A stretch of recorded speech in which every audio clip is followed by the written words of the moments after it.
And yeah, so after like the 30th one, I'm thinking with all these Paul Hogan references, how can I not marry this chick? So, and that was the story of my first divorce. It's a sign of a Yeah. good quality woman. Oh shit. Hey, what's going on, everybody? Welcome to the MidWeek Saints. Holy Always, shit. always missing that goddamn cue, dude. Like, I mean, come on. Sorry, So, man. hey, welcome to midweek. First midweek with well, I can't see what set we're using. So We're just using the regular set. I actually tried to make a funny set in MS Paint, and I failed. I have no skills in MS Paint. yeah, you're no grade A under A. I'll say that much. Yeah, That's true. Yeah. Yeah, although since he's barely on YouTube, we could probably just steal his content now, right? That's a good point. Hey, it's public domain. This is YouTube law. Not a lot of people know it, but yeah, if you promise your subscriber base that you're going to make more content more than 2 times and never do it, everything you own is public domain. That's right, royalty free. That's what's his name? Leonard French, the YouTube lawyer. Yeah. He told me that himself. Right. Or it was either him or just this one random dude with like an anime trap as an avatar. I can never remember. It might have been that homeless. It might have been that homeless kid I was talking to when I was on my drunk bender for my birthday, and he didn't really know what I was talking about. Well, see, this is and it's good. It's a progressive mindset because you're not going to let a little thing like an absence of a law degree or a home or a job or mental stability get in the way of letting somebody give you good, solid legal advice. So yeah, everybody feel free to mirror the entire Grade A Under A channel over on YouTube. Here on Twitch, praise Bezos, we are safe from repercussions of any kind. That's right. That's absolutely right. Twitch law. As long as you're a devout adherent to the cult of Bezos, you can get away with murder, pretty much. Praise Bezos. Praise Bezos. Yep, and you can also order future murder implements through Amazon. Like what? Like, I mean, well, like it's like $20. You can get a whole little butcher block set. I mean, sure, the knives are crap, but you don't need them to be like, super beveled if you're just trying to stab neighbors and shit, right? That's true. That's true. Yeah, just go tear up a Chinese train station all day for like $25, and praise Bezos. I'm glad they're a forward-thinking company, and we are proud to stream here on Twitch in honor of Amazon's murder sprees. That kind of got away from me. I need more. Technically speaking, you can actually murder somebody with a limited edition Snoke action figure. You just have to be really, really fucking persistent. Just saying. Yeah, that would honestly be that would be such an embarrassing way to die. Not just the fact that you were murdered with an action figure, but that you were murdered with like one of the biggest letdown villains in sci-fi history. Yeah. That's pretty much what I was thinking. I love 2 years of build up to find out what the secret to a villain is, just so that spoiler alert, it's just Willem Dafoe in a wig. Yeah, they have no story, no point, no nothing. Nope. They're just there. It's fine. Yeah. By the way, this episode of Midweek Saints is brought to you by The Last Jedi, now available on Blu-ray. You can order it through Amazon or somewhere else if you're an idiot. But yeah, and so. Why would you ever order it anywhere else? I mean, what are you gonna really pay YouTube $2.99? I mean, because I know they need the money. Bulletproof glass is, kind of expensive, but all the same. Oh shit! No. Too spicy. Oh, that's right. That's for Sunday show. Never mind. We need to make fun of YouTube on YouTube. Never mind. That's right. Too spicy. 5B. We'll say on the record before we covered on Sunday though, and this is just being serious. The so many of the jokes are funny, but it's still kind of But I am glad that the only fatality which came out of it was dime store David Bowie there. So that's true. I think we're in a rare position, and we are obviously we're gonna cover this whole story on Sunday. We'll have a lot more to say about it. But I think that we're in a unique position right now because we always want to have tasteless humor. We always want to say something funny about a tragedy to kind of disarm it a little bit. This is probably the safest one we've come across in a long time. Oh yeah, I mean, because everything from the gender gap up through well, let's not bust on that too soon on this one. Yeah, we'll get demonetized on Sunday. We'll not waste time now. That's right. Let's see. Larry Kubiak, resubscribed 4 months so far. Here's to 4 months and many more to come. Bezos willing. Love you, buddy. We got a bunch of people hosting us. Thank you very much. And El Presidente DM says, A for effort. Well, thank you, sir. Appreciate that. What's the topic of our first news article for today? Oh, it's bird law. It's pure bird law. Ooh, bird law. Yes, I know. Now, unfortunately, Charlie Day was going to be a guest on the show today, but he had to cancel last minute. Something to do with some kind of tampon related matter. Someone flushing something in his home, and now he's got I don't know, police were involved. He couldn't make it, but he did want us to. Yeah, but this is an actual. This issue is a very serious bird law issue. Now, this comes to us from UPI, I forget where that's from. Good old Ben Hopper posted on the 5th here. Federal authorities said 2 men were arrested at a New York airport for trying to smuggle 26 live birds concealed in hair curlers. Guys, before I get into the rest of this article, I want to say to the 2 men who were trying to smuggle the birds, fucking A for effort on that one. I mean, legit, that's creative as fuck because, they got the air holes already there. And who's going to question 2 grown men carrying 26 hair curlers through TSA? Okay, so we had a few weeks back, we had a guy smuggling a copious amount of cocaine inside of a fake ass, right? Yep. And, it was yep. And now we've got dudes smuggling birds and hair curlers.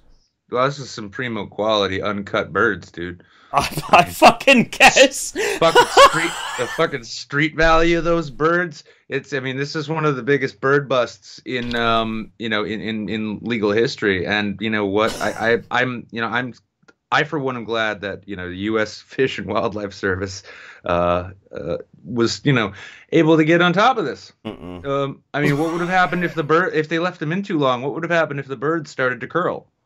See? Animal cruelty. Now, U.S. Fish and Wildlife Service said New York residents I love this too, Victor Benjamin, 72, and Insaf Ali, 57, were stopped at JFK Airport after arriving from Guyana. And where's the rest of the goddamn story? That's it. That's the story. No. There's more. The men were found to be concealing 26 live finches that were placed inside hair curlers and stuffed into their socks. So they didn't just like. You know what this reminds me of? When I look at the ages here, right? This almost reminds me of that movie, The Bucket List. Like, I can almost picture Jack Nicholson and Morgan Freeman getting together, and it's like, I've always wanted to smuggle illicit birds internationally. Oh, so did I. How are we gonna do it? Well, my dead wife's hair curlers are still around. I imagine we could fit a few dozen finches into those.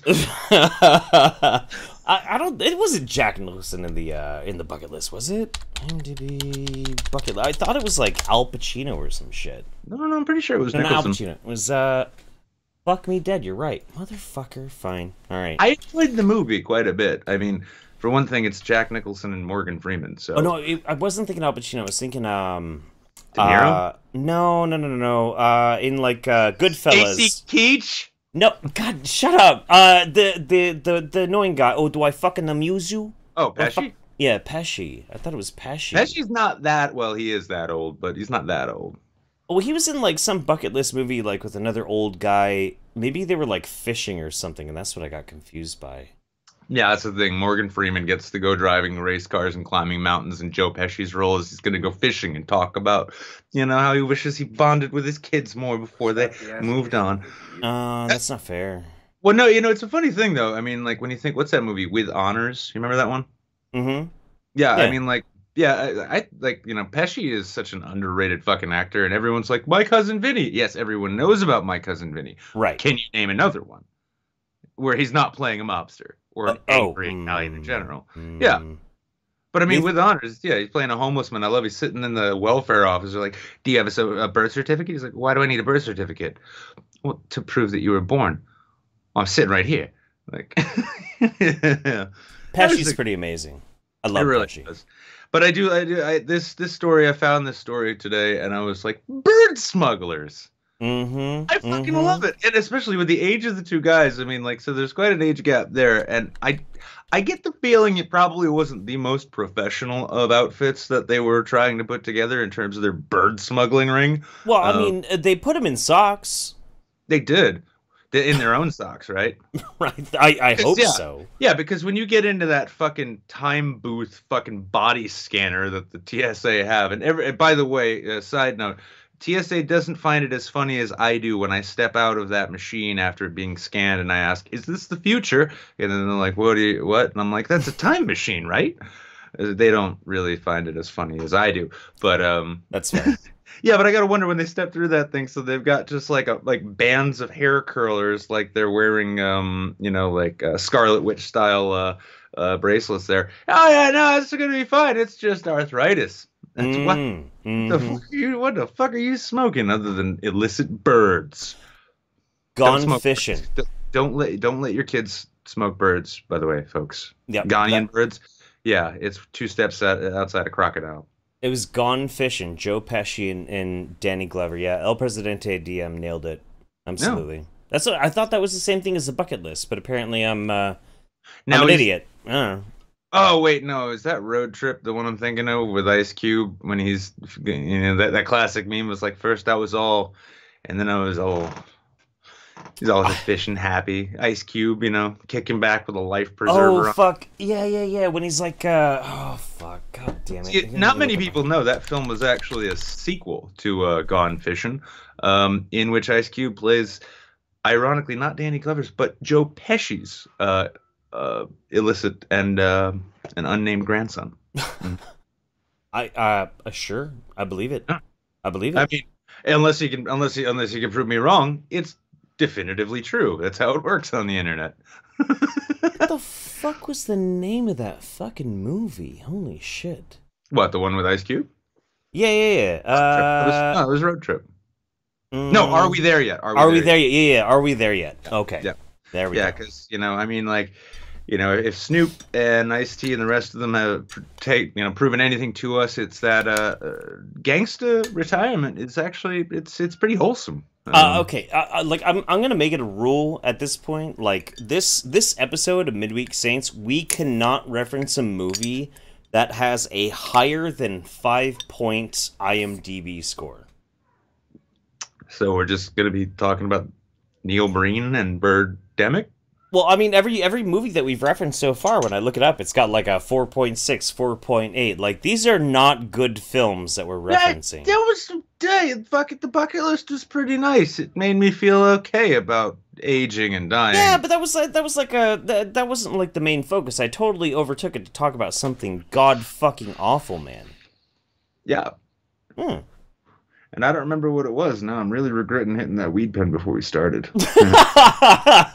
All right. Anyway. I found this shit, guys. Found it. And I'm the kind of guy who will find ingestibles on the street and say, I'm going to put that in my body now. See, somebody, Jables is saying Gone Fishing was actually a good movie. I never actually saw it.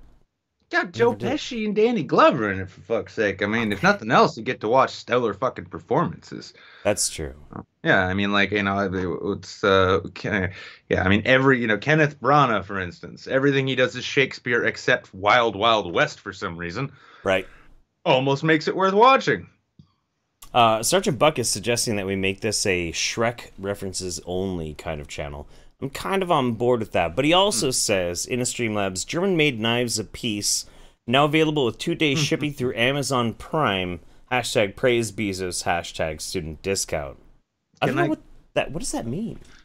No, I think it means that, if, inshallah, you happen to need a set of knives to correct the misbehaviors of the infidels while you're a guest in Berlin, Bezos will provide.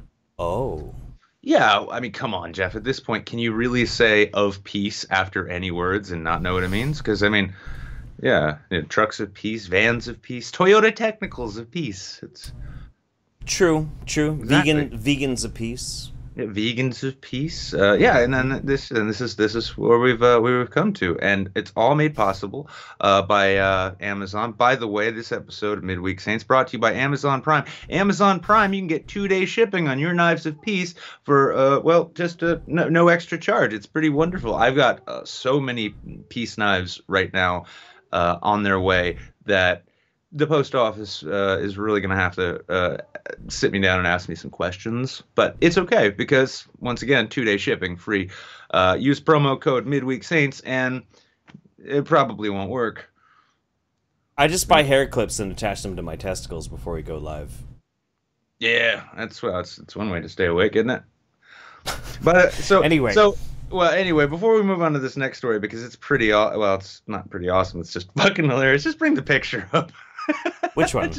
The next story, that brilliant police sketch. Now, if oh my god, what the fuck? Yeah, if you legit thought like the UK police were, kind of the Keystone Cops of European-esque across the pond policing, you're in for a treat because well, they got themselves a pretty wonderful sketch artist working now. What the fuck is this shit? Yeah, this is Warwickshire Police. We've issued an e-fit for a suspect in a distraction burglary in Stratford in February. If you have any information, please call us. Yes, that is correct. They are presently looking for a Tim and Eric character. If you happen to see this smiley bastard roaming around, give him a wink, give him a nod, and then contact the Warwickshire Police, because I feel bad for the one dude out there who, for some freakish reason of genetics, actually looks like this. It's like, I didn't burglarize anyone. That doesn't even look like me. And a bunch of people like, it kind of does. So, yeah. Warwickshire Police, British Police Department's computer-generated sketch of a suspect is going viral thanks to the face's unrealistic proportions. People don't appreciate a sunny smile anymore. Warwickshire Police tweeted a sketch of a man believed to have been involved in a distraction burglary in Stratford, England in February. The department said the sketch was based on the victim's description. Like, I can see that. Yeah, so you had just like big mouth, right? It's just huge, No, it's huge, fucking like bigger mouth. Like, cartoony fucking mouth, mate, just massive. yeah, right. Like, you ever heard someone say, "What fucking you got a smile ear to ear," right? It's like he actually fucking had that smile, right? It's like whole fucking face was just a big. He looked like a character out of fucking Full Metal Alchemist. I didn't know what the fuck to make of it. All right, the sketch is looking pretty good, right? But make his bicuspids the size of his fucking eyeballs. You're getting about right there, mate. Yeah, I didn't even notice that. Jesus Christ. I mean, does this computer not have a sense of proportion? The department said the sketch was based on the victim's description, but commenters on Twitter suggested the sketch's unusually large mouth and teeth made it more closely resemble a Snapchat filter than a real person's face. The sketch also drew comparisons to aliens from the Men in Black franchise, largemouth cartoon characters, and the Goombas from 1993 Super Mario Brothers film. Yeah, boy! I'm not just happy that is so accurate. I am also happy people fondly remember that film finally. What is that IMDb rating for that one? I'm sure it's 5 stars.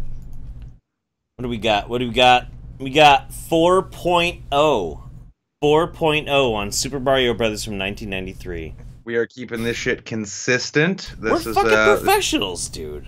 I know. Well, we're professionals. We are about as professional as Bob Hoskins and John Leguizamo could ever hope to be, playing video game characters from a 2D platformer.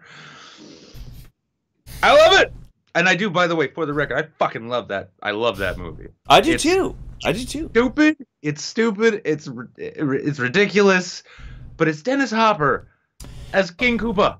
Okay, so I've got a little bit of a problem with that movie, though. I really honestly do. So, I always forget that Bob Hoskins played Mario. And the reason why is, when I turned 18, I decided that I wanted to do it like everything that an 18-year-old could do. And this is a million years ago because I'm an old fart. But I went and I bought cigarettes, I bought a lottery ticket, and then I went to a porno store, and I bought in the like bargain bin boxes and boxes of just all the old pornos that nobody fucking wanted. And one of them was Super Hornio Brothers. And Mario was played by Ron Jeremy. Oh, So right. when I go back and I like remember that Super Mario Brothers from 1993, it's John Leguizamo and Ron Jeremy, and that's like how I remember it. I'll just say, like, I'm glad you were able to bring that story back around correctly, because how it is, I'm thinking like, okay, so like I always have trouble remembering Bob Hoskins, because this time I went and bought porno one time. Yeah. I didn't know that before he made it big as an actor, well, he had a different kind of career. It's like, oh, Bob Hoskins porn. I mean, you know what? Just press everybody in the chat there. Press F to pay respects to the boners. That'll never happen so long as the idea of a Bob Hoskins porn continues rattling around in my brain. Rest in peace. Actually, Rest in peace, Bob Hoskins. yeah, that's right, Bob. Yeah, he did die, didn't he? I forgot about 2014. that. Yeah, 2014. Yeah, I mean, it's funny too, because he sort of always struck me as like the film world's version of Phil Collins, just because the two kind of look like they could be related. Yeah. And yeah, and so hopefully Phil Collins will, because the only other movie I'm familiar with Phil Collins in was what was that Robin Williams Robin Hood fucking Peter Pan film there. Hook, yeah. Phil Collins. He was Shmee. Yeah. No, that was Bob Hoskins. Phil Collins actually played the police detective who showed up in London when the kids went missing. Fuck you, no way. You can take a look. You got IMDb open. Go for it. What the fuck? Are you serious? What the shit? Phil Collins. Okay. Music. Actor? Holy fucking shit. He was Inspector Good. What the fuck? But right, you know what? I think we just made a mistake, though, because we just referenced Hook, and Hook has a 6.7. Oh shit. Well, it's okay. I think that's actually sort of that's sort of eased a bit by the fact that we also managed to reference a movie which features both Bob Hoskins and Phil Collins, who are the same person, because you've never seen them in public together. That's true. Especially now that one of them is dead. And the entire time you've been having this like discussion, we have this amazing mugshot open behind us. That's my boy. And listen, for the record, Warwickshire Police, I ain't never giving up my boy. That sunny smile brings me through every shit day I got, and I don't give a shit if he distracted someone during a burglary. I ain't narking on my homie.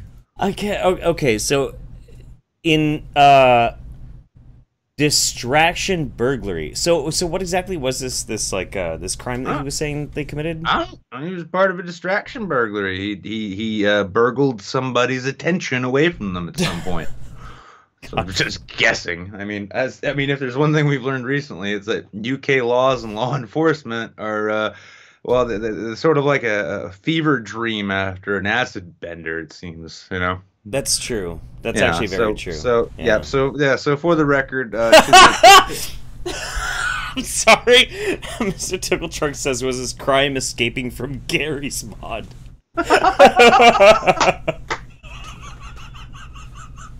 That. Oh, I love it. This is what makes half this show. This is why Midweek is great, is because we can just phone it in and let our audience be funny for us.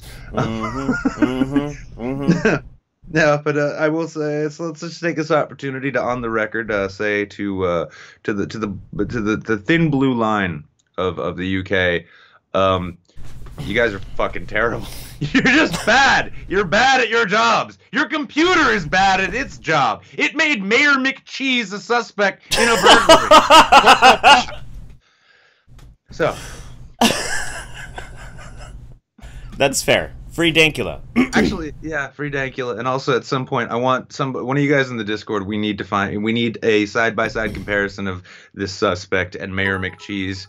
Because I have a feeling it looks a lot more similar than I'm thinking and imagining it does. Yes, please. Yes, please. I feel like I have to point this out a little bit, too. This is my birthday week. I don't really quite remember what happened on my birthday last Tuesday. So because of that, I'm kind of like taking this whole week to celebrate quite a bit. So if I seem a little bit out of it... Celebrate/recover. No, I feel like I should be in a... Okay, well, all right. So we made our arrangement earlier. I just need you to go and tell me What The Empire Strikes Back? What is its IMDb rating? The Empire Strikes Back? Yeah, Okay, that's a good one. because I mean I can't keep fucking I can't keep breaking the rules here. Yeah, it's pretty high. It is 8.8. It is very, very not within the realm. We cannot do it. No, Can't do so it. that's not gonna happen. But no, Hmm. no. Maybe oh shit, that's right. He never featured in the Chewbacca's family Christmas special, did he? Even though Who? that thing's got to be 10 out of 10. The Star Wars Christmas special? Yeah, that thing is fantastic. Yeah.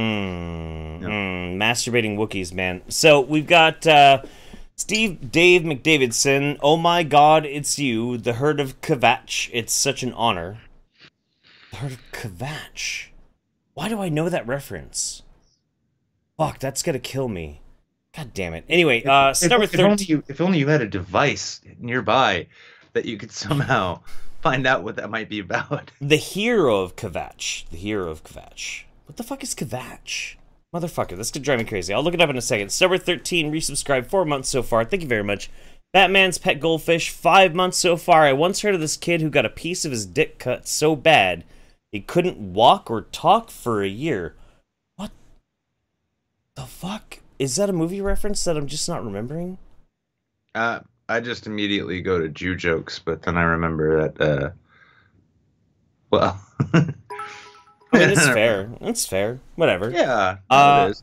The Meaty Viking. You have to watch Danish comedy sketch regarding Swedish political correctness, English subtitles. It's funny and true.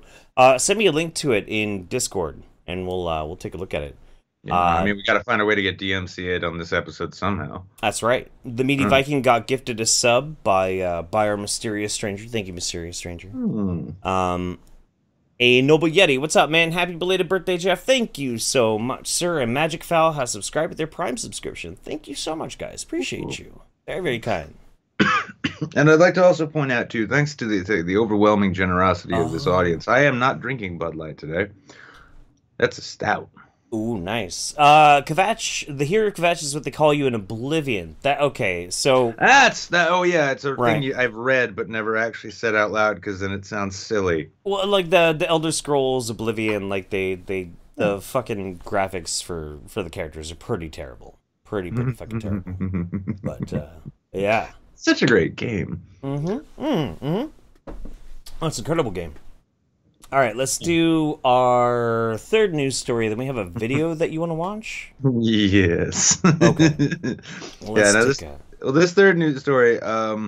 So I didn't even know that kids were snorting condoms. Like I've made kind of a point of trying to stay away from the internet as much as possible, just because it's like so fucking cancerous so often. And then I find out kids are snorting condoms. The same kids who are eating Tide Pods are snorting condoms. Well, now they got a new one. On the cusp of the condom snorting challenge and the Tide Pod challenge comes another viral trend that's taking over the internet, albeit not as disgusting or dangerous, but just as perplexing. The teens and young adults are attempting to hide out in chain stores and restaurants in what's being called the 24-hour overnight challenge, with everything from Chuck E. Cheese's to McDonald's to IKEA being fair game, the Wall Street Journal reported. Apparently what this means is that these kids are hiding out in retail locations and what are you doing, phone? And trying to sleep there and stay 24 hours because it's like totally lit to do that, bro. Dabskis. I'm gonna stay 24 hours in a fucking IKEA. Listen. Well, hang on. What's so weird about this too is like so the condom challenge came up and that was actually attempted like years back. Years back. It's an old party trick to like snort a condom in your nose. And it was kind of like a viral thing like a few years back. Staying and trying to sleep inside of a retail store, that actually was a thing back in, I think, like 2015. Well, it's, you know what it is, though, is it's like, you know, it's the generations of us who grew up remembering when we were kids and you'd go to like Kmart or something. And you remember the round, like, jean racks? Oh, yeah, and you crawl inside. You climb inside. And yeah, you hide from your mom, and she freaks out, and you start laughing your ass off. Yeah, exactly. Well, apparently, I mean, it's shocking that these teens and millennials and such who are all social media junkies the way they are haven't actually matured since those days. But yeah, Haha, mom the thinks I goal. got abducted, but really I'm inside the pants. Yeah, Yeah. pretty much. Yeah, Yeah, yeah. the goal of the new fad, which apparently started with two Belgian teens in 2016, is to sneak inside a store or restaurant just before closing time and remain there undetected until the next day. The newspaper reported. I'm pretty sure that was also like that was an episode of like Ed and Eddie or some shit at some point. It's got to be a quick Probably. a quick YouTube search returned more than 1.6 million results as people document their adventures inside a Toys R Us, Best Buy, and even a trampoline park. That is good thinking right there. If you are going to criminally trespass on a commercial property, it's like, what are you gonna do? I'm gonna go to IKEA and sit on, uncomfortable sofas, or I'm gonna go hang out in the trampoline park all fucking night. Sure, sure. Yeah, that Yeah, sounds good. Although retailers and fuck. I don't know, man. Like it's weird to me because like I totally lost my train of thought and I was about to interject with something really interesting and amusing and then I totally forgot. So then I'm going to transition back to you to keep reading the article. Happy birthday, Jeff.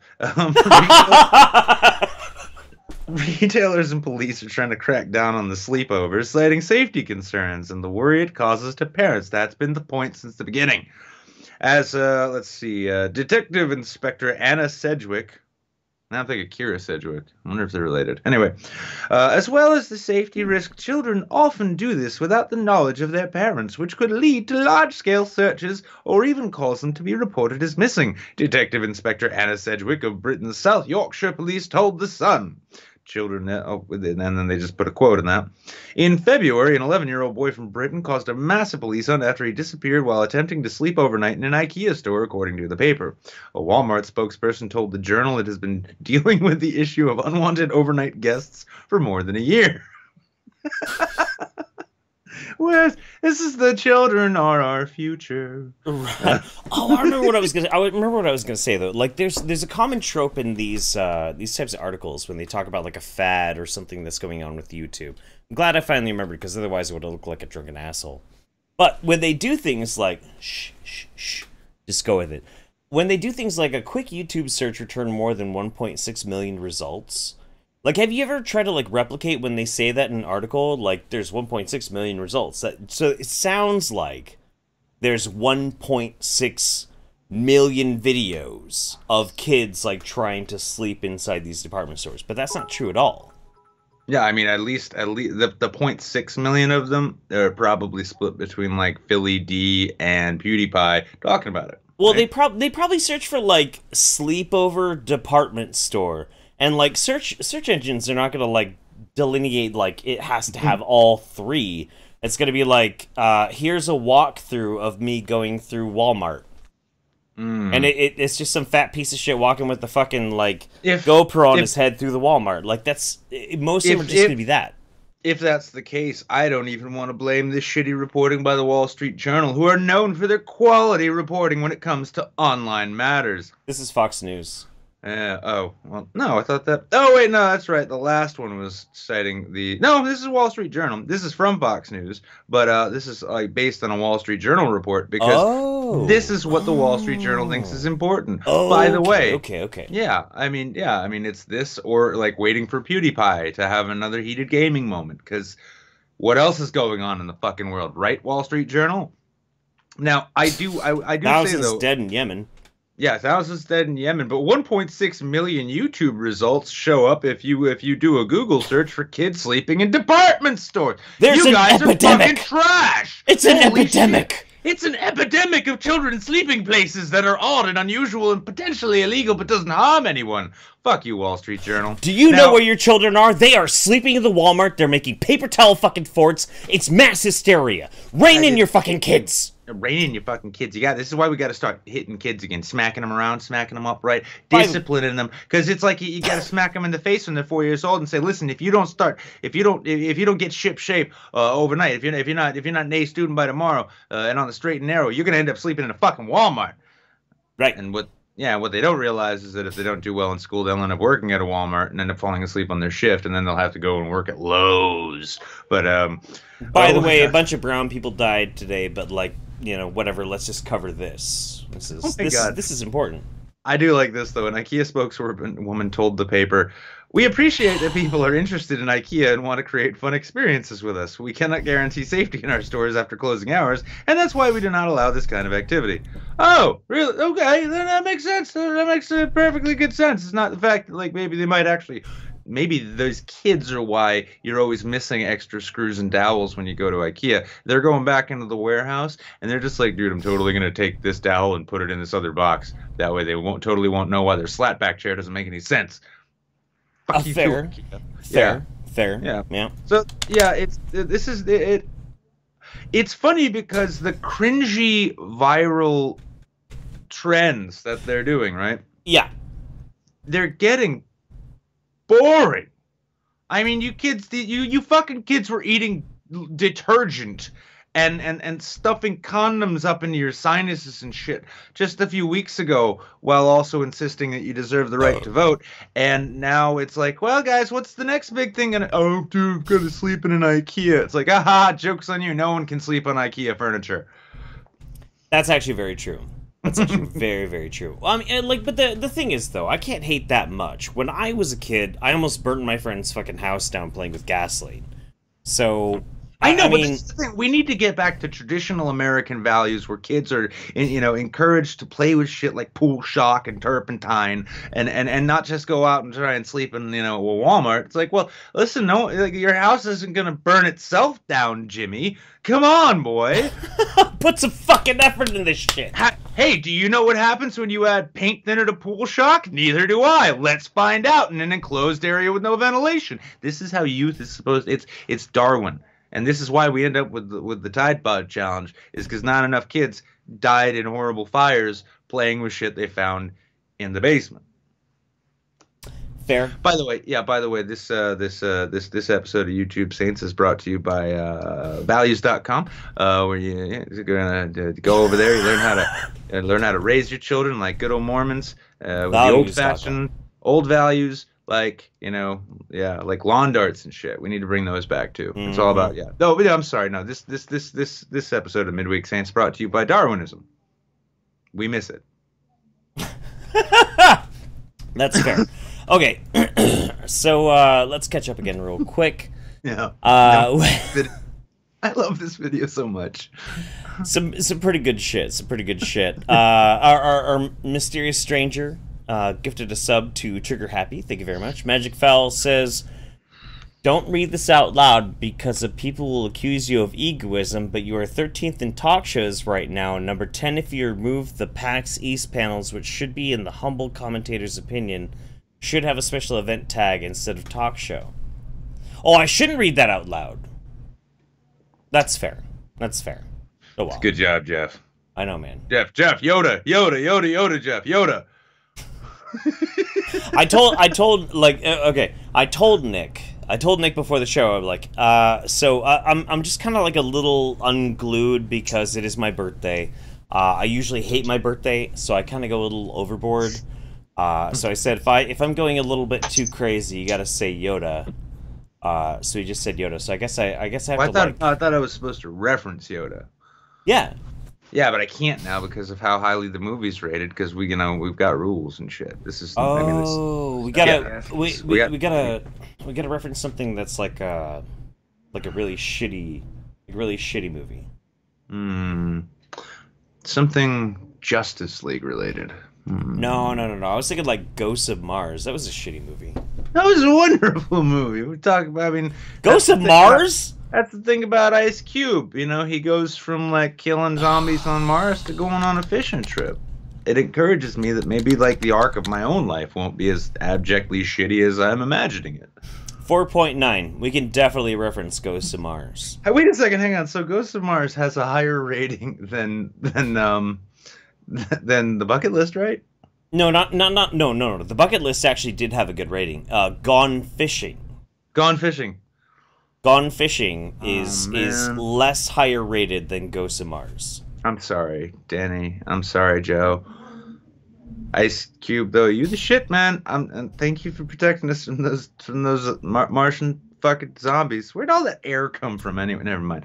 Anyway, I don't like Ice Cube, man. I've never liked Ice Cube.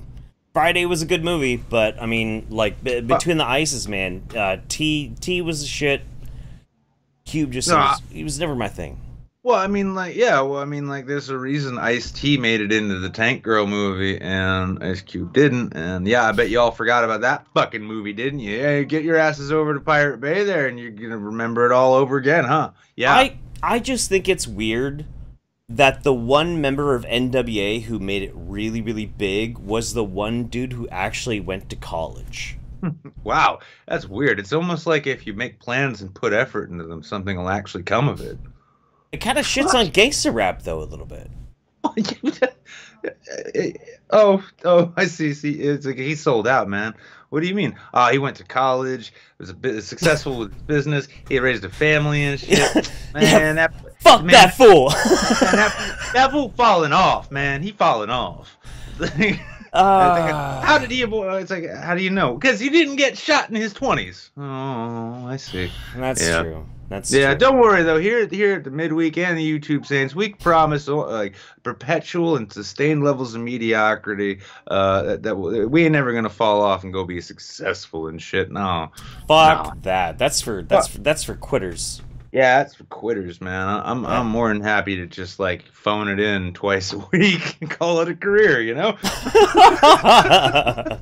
We'll ride this until we fucking die. Okay, so real quick before we watch this this video that Nick found, for anybody who's new, if you want to hop into the Discord, link is in the page down below.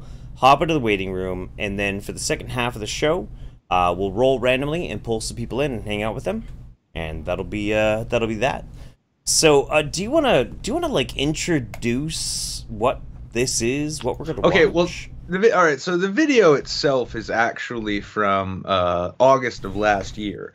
Okay. And what this is, and I just even though it's a little outdated, I still just thought it was fucking wonderful. So this fella, Randy Kolpeck, Kirkland, I think. No, sorry, yeah, it's just the beer. Well, he really, really, really likes this cheap, shitty beer that he found at a local retailer, like a lot. So he decided he was going to start making his own commercials for the beer. And I gotta say, especially starting out with the first one, I think he nails exactly what the demographic, the market for this particular beverage really is. And you can cue all the Bud Light jokes you want towards me. Just remember that it's your kindness and charity that allows me to drink such fine stouts as Guinness. But let's check out what it is Randy here, how he celebrated his beloved mildly alcoholic soda. All right.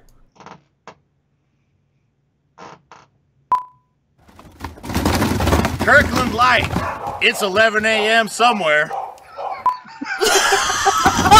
Life is swell with a Kirky Ale. Take 17. Don't fuck it up, Randy. You're off the road, sir. Kirkland Light, available in 48 packs where you buy your pants.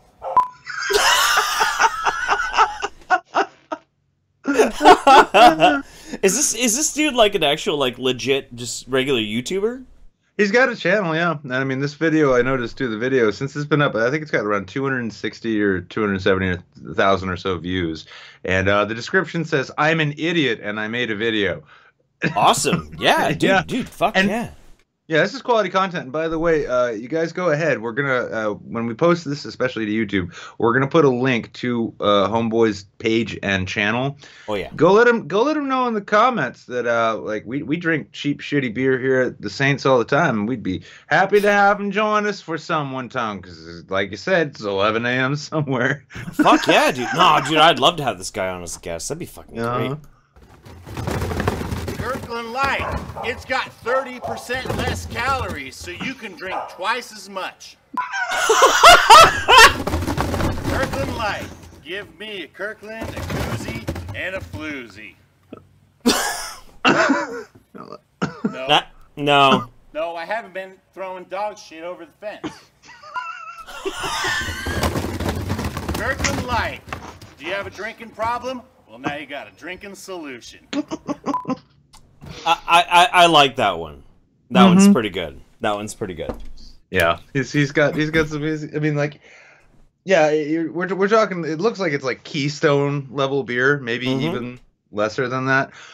And this is the kind of marketing genius that I wonder, like, how is it that this man is he a professional marketer? He must be, because that's brilliant. Because yeah, if I'm gonna buy a beer that's akin to Keystone.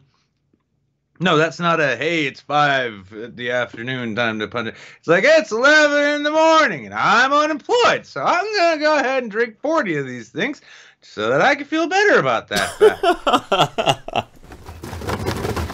Kirkland Light. Life is like beer. Drink it in and piss it out. Can we hurry this along? I've got a DJ tonight. Randy, are you fucking rolling? Here it comes. Kirkland Light. Don't drink water, fish piss in it. I used to hang out with this dude. We called him Steve Nuggets, right? He was just this. He was a walking fucking train wreck. Just this massively fat dude, worked in like a steel mill and shit like that. But he'd get so loaded out of his fucking mind. He'd take his fucking shirt off because he's a big fucking fat, like, sweaty dude. He couldn't keep his clothes on. He'd get so drunk, he'd pound his beer, he'd throw it, he'd slap his belly, and it would, like, ripple like the ocean, and he'd scream, "Nuggets!" And that's what he'd do, like, all the time. And this dude reminds me of Steve Nuggets. For some reason. We love you. But this episode of the Midweek Saints brought to you by Kirkland Beer and Steve Nuggets. Perfect combination for a Saturday afternoon when you've only got 35 cents to spend and you know where you're going with it. That's right. I'm the Kirkland Light King.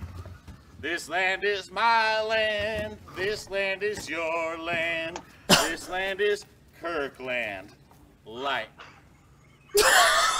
Randy, God damn it! Dog's eating shit again. Oh yeah, Kirkland Light, the second most important tool in my toolbox. God fucking damn it, Brandy! Is dinner ready yet? Then shut the fuck up. Kirkland Light. Those other light beers, it's like fucking in a canoe. It's sex near water. What the fuck, Randy?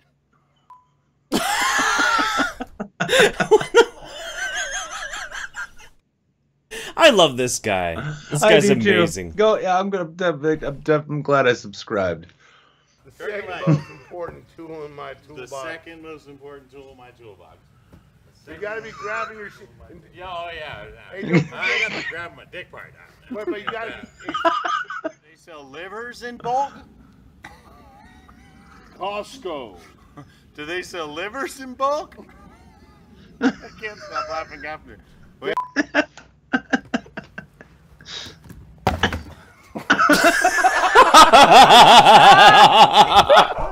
You nail me with the dick without fucking. This is just as stupid as I thought it would be.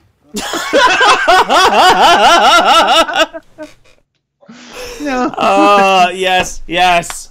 So that was yeah. I think that's one of my better finds on the internet. That was pretty good, man. That was pretty good. I vastly approve. And that was awesome. What the fuck? Yeah, I want to party with that guy.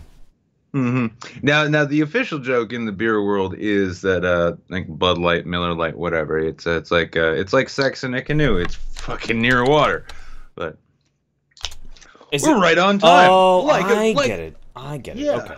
Yeah. See, look, the Saints train doesn't stop. This episode of Midweek Saints brought to you by Kirkland Light. For all of the reasons you just heard and more. So we, Mysterious Stranger gifted a sub to Caligator. Thank you very much. El Presidente DM, Kirkland Light. It's like time travel in a can. Fuck, dude. I tell you what, I time traveled pretty hard last Tuesday fucking night. Oh my god. All the way from Tuesday night till today. Well done. Yeah. Pretty much. No, it's funny though. It's funny though because like I woke up yesterday morning after I went out with a couple of friends for my birthday, and I was actually in awe of how hungover I was. Like at one point, I'm laying there on the couch. I'm trying to watch Deep Rising, old school shit terrible 90s action movie, and I had to stop. I had to pause the movie, and I'm like, I am actually impressed with how fucking terrible I feel. This is actually pretty amazing. I am really fucking ill right now. It was amazing. And then I got to talk to a friend of mine, and I was like, I have no idea what the fuck happened last night. And I went to go and check my pockets, and I had stolen my friend's wallet. I did. I legit did. I totally stole my friend's wallet because we both had a black leather wallet with a credit card insert thing that you can like stick your credit card in, and we both had green credit cards, like sticking out of the top. And I must have mistaken it for mine, and I stole his wallet.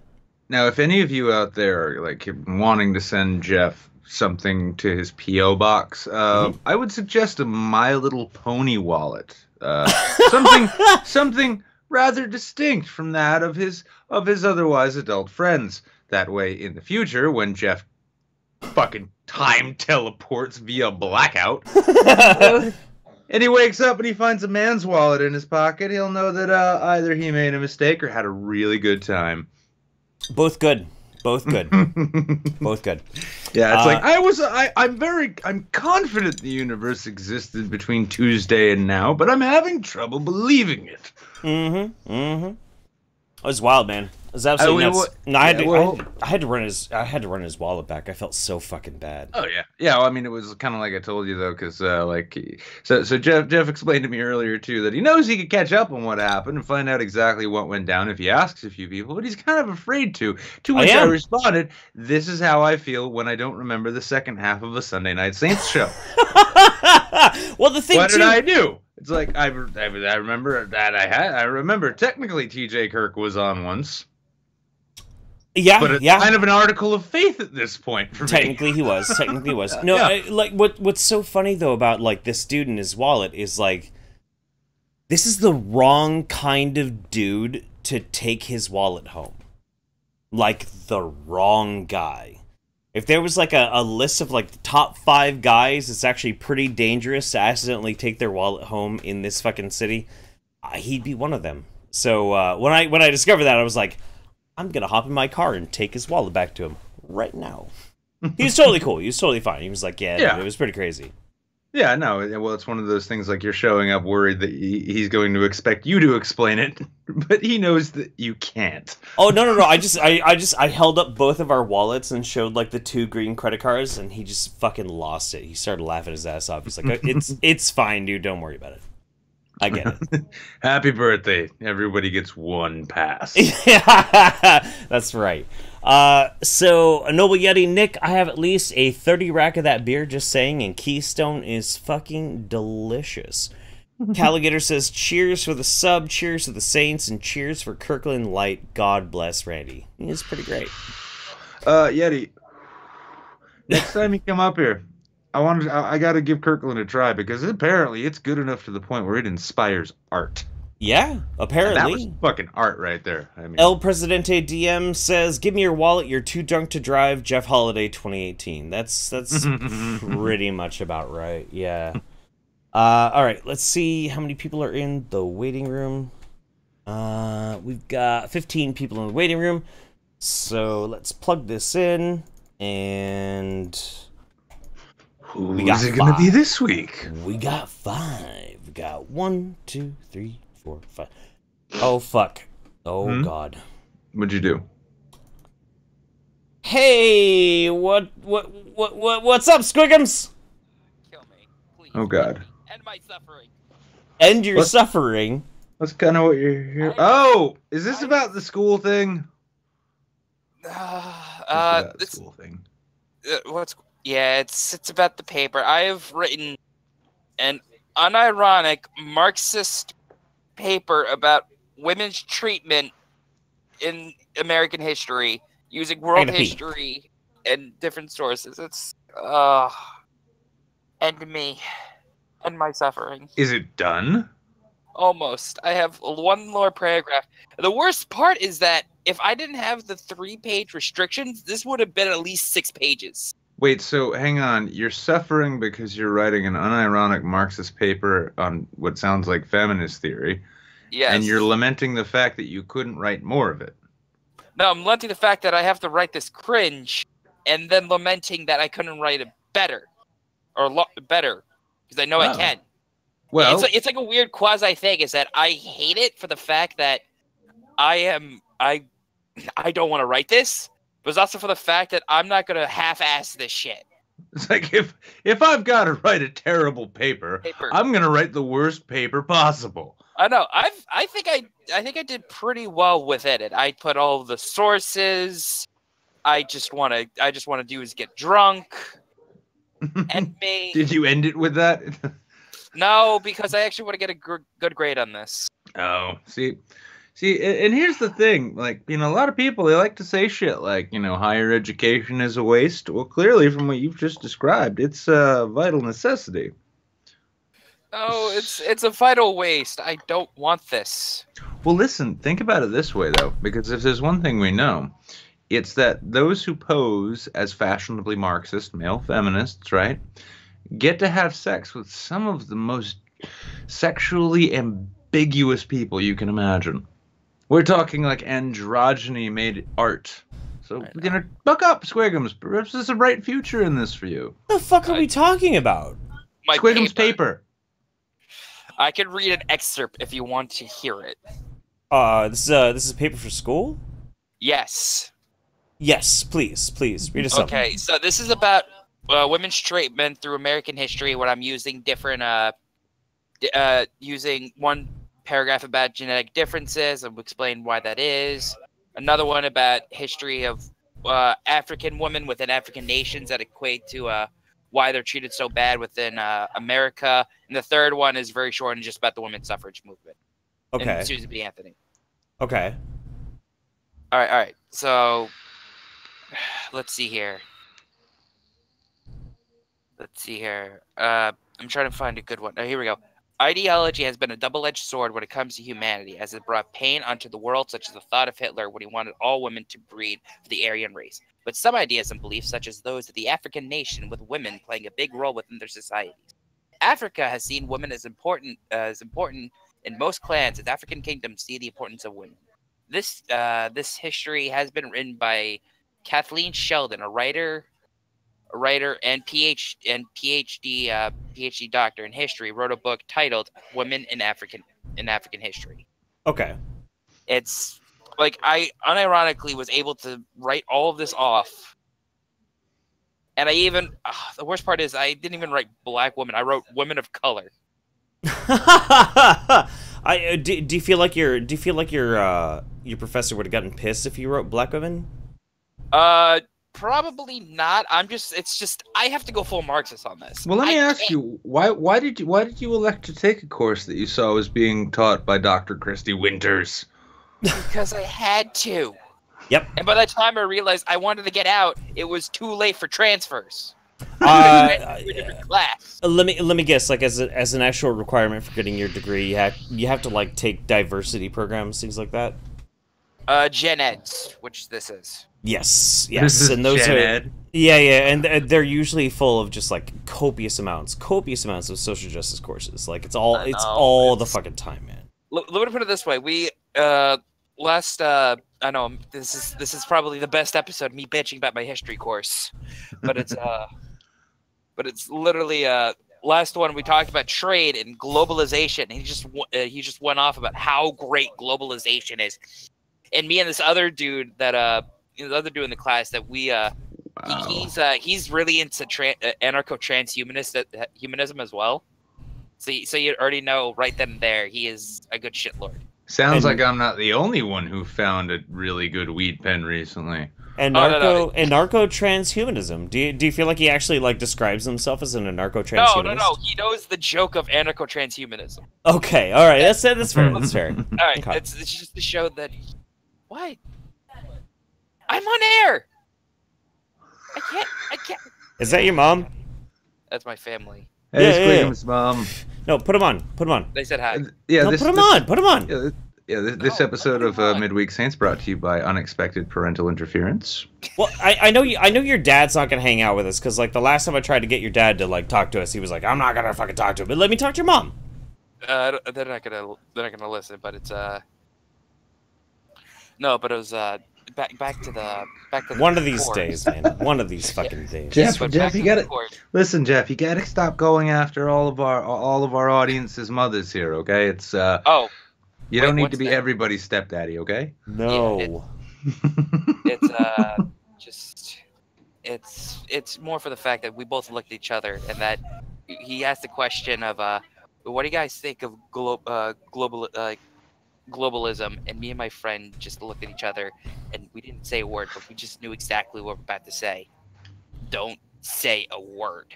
Pretty much. Like It's a fucked up. It's a fucked up thing, though. Honestly, when like you see like the progressive left of our modern age all about that shit. Because one of my like, are you familiar with the Yes Men? Oh god, yeah. Yeah. Well, no, they're I'm not. anti-globalists. Oh, What's the yes man? well, they're like. I mean, they are kind of in their own rights. You know, they do embody some of that cringy neo-progressivism shit. But they are activist pranksters. These guys one time. So a little quick story about them. Dow Chemical bought a company called Union Carbide years ago. Okay. Union Carbide was famous because 25 years ago or something like that, they opened a pesticide plant in India, in Bhopal, India. And because they, and they did that under the globalist agenda of cheap labor and low regulations, they opened this plant, safety went out the window, the place fucking exploded, killed 2,000 people, I believe, and then over the course of several years, poisoned and killed, I think, upwards of like 3,000 or 4,000 more. Holy shit! And now here's the thing. When Dow Chemical bought Union Carbide, what they did is they said that they'd be pledging their resources to, really making right what went wrong. Everyone's like, oh, you're going to pay out for the Bhopal thing. Instead, they paid $12 million to asbestos claimants in Texas and did fuck all with Bhopal, which is still a poison fucking toxic wasteland because of this factory. So the Yes Men, it's Mike and Andy, two, like, whether you agree with their politics, they're fucking brilliant. I know They have this great game that they do. They'll put together mock websites of companies they want to go after, and they do it just for fun. So it's like Dow had Dow.com or something. They got Dow.net or whatever, and they formatted it. It looked identical to the website except it had a whole bunch of hit piece fucking like pieces on it. It was all about how awful Dow is. BBC World lazily went to their website thinking it was the real Dow Chemical website and invited them to send a spokesperson on to address the public on the 20th anniversary of the Bhopal incident. Oh, Andy, no.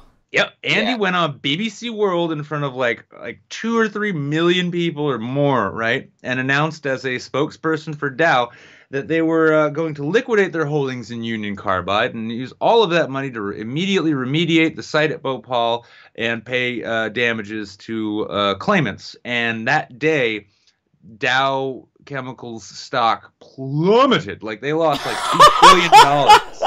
Oh, I forgot about that. That's even worse. That's when you really get it bad, when you start hitting the wallet. Oh yeah, well no, they did. I mean, they hit the Chamber of Commerce in a similar way. They were invited to speak at the National Press Club in D.C. as official spokespeople. Legends? What legends? Oh no, I love That's these. No, amazing. I actually interviewed Mike for an article for Occupy.com a couple of years ago, and they are really cool guys too. Yeah.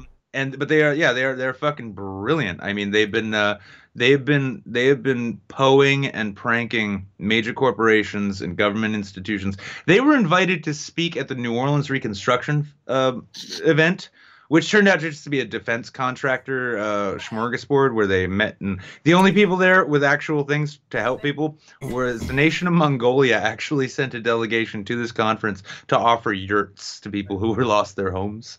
Yeah, it was fucking brilliant. Yeah, and they went up and stood up and they spoke. Yeah, and they spoke. I think I can't remember who they were pretending to be. I think they were ExxonMobil at this time, right?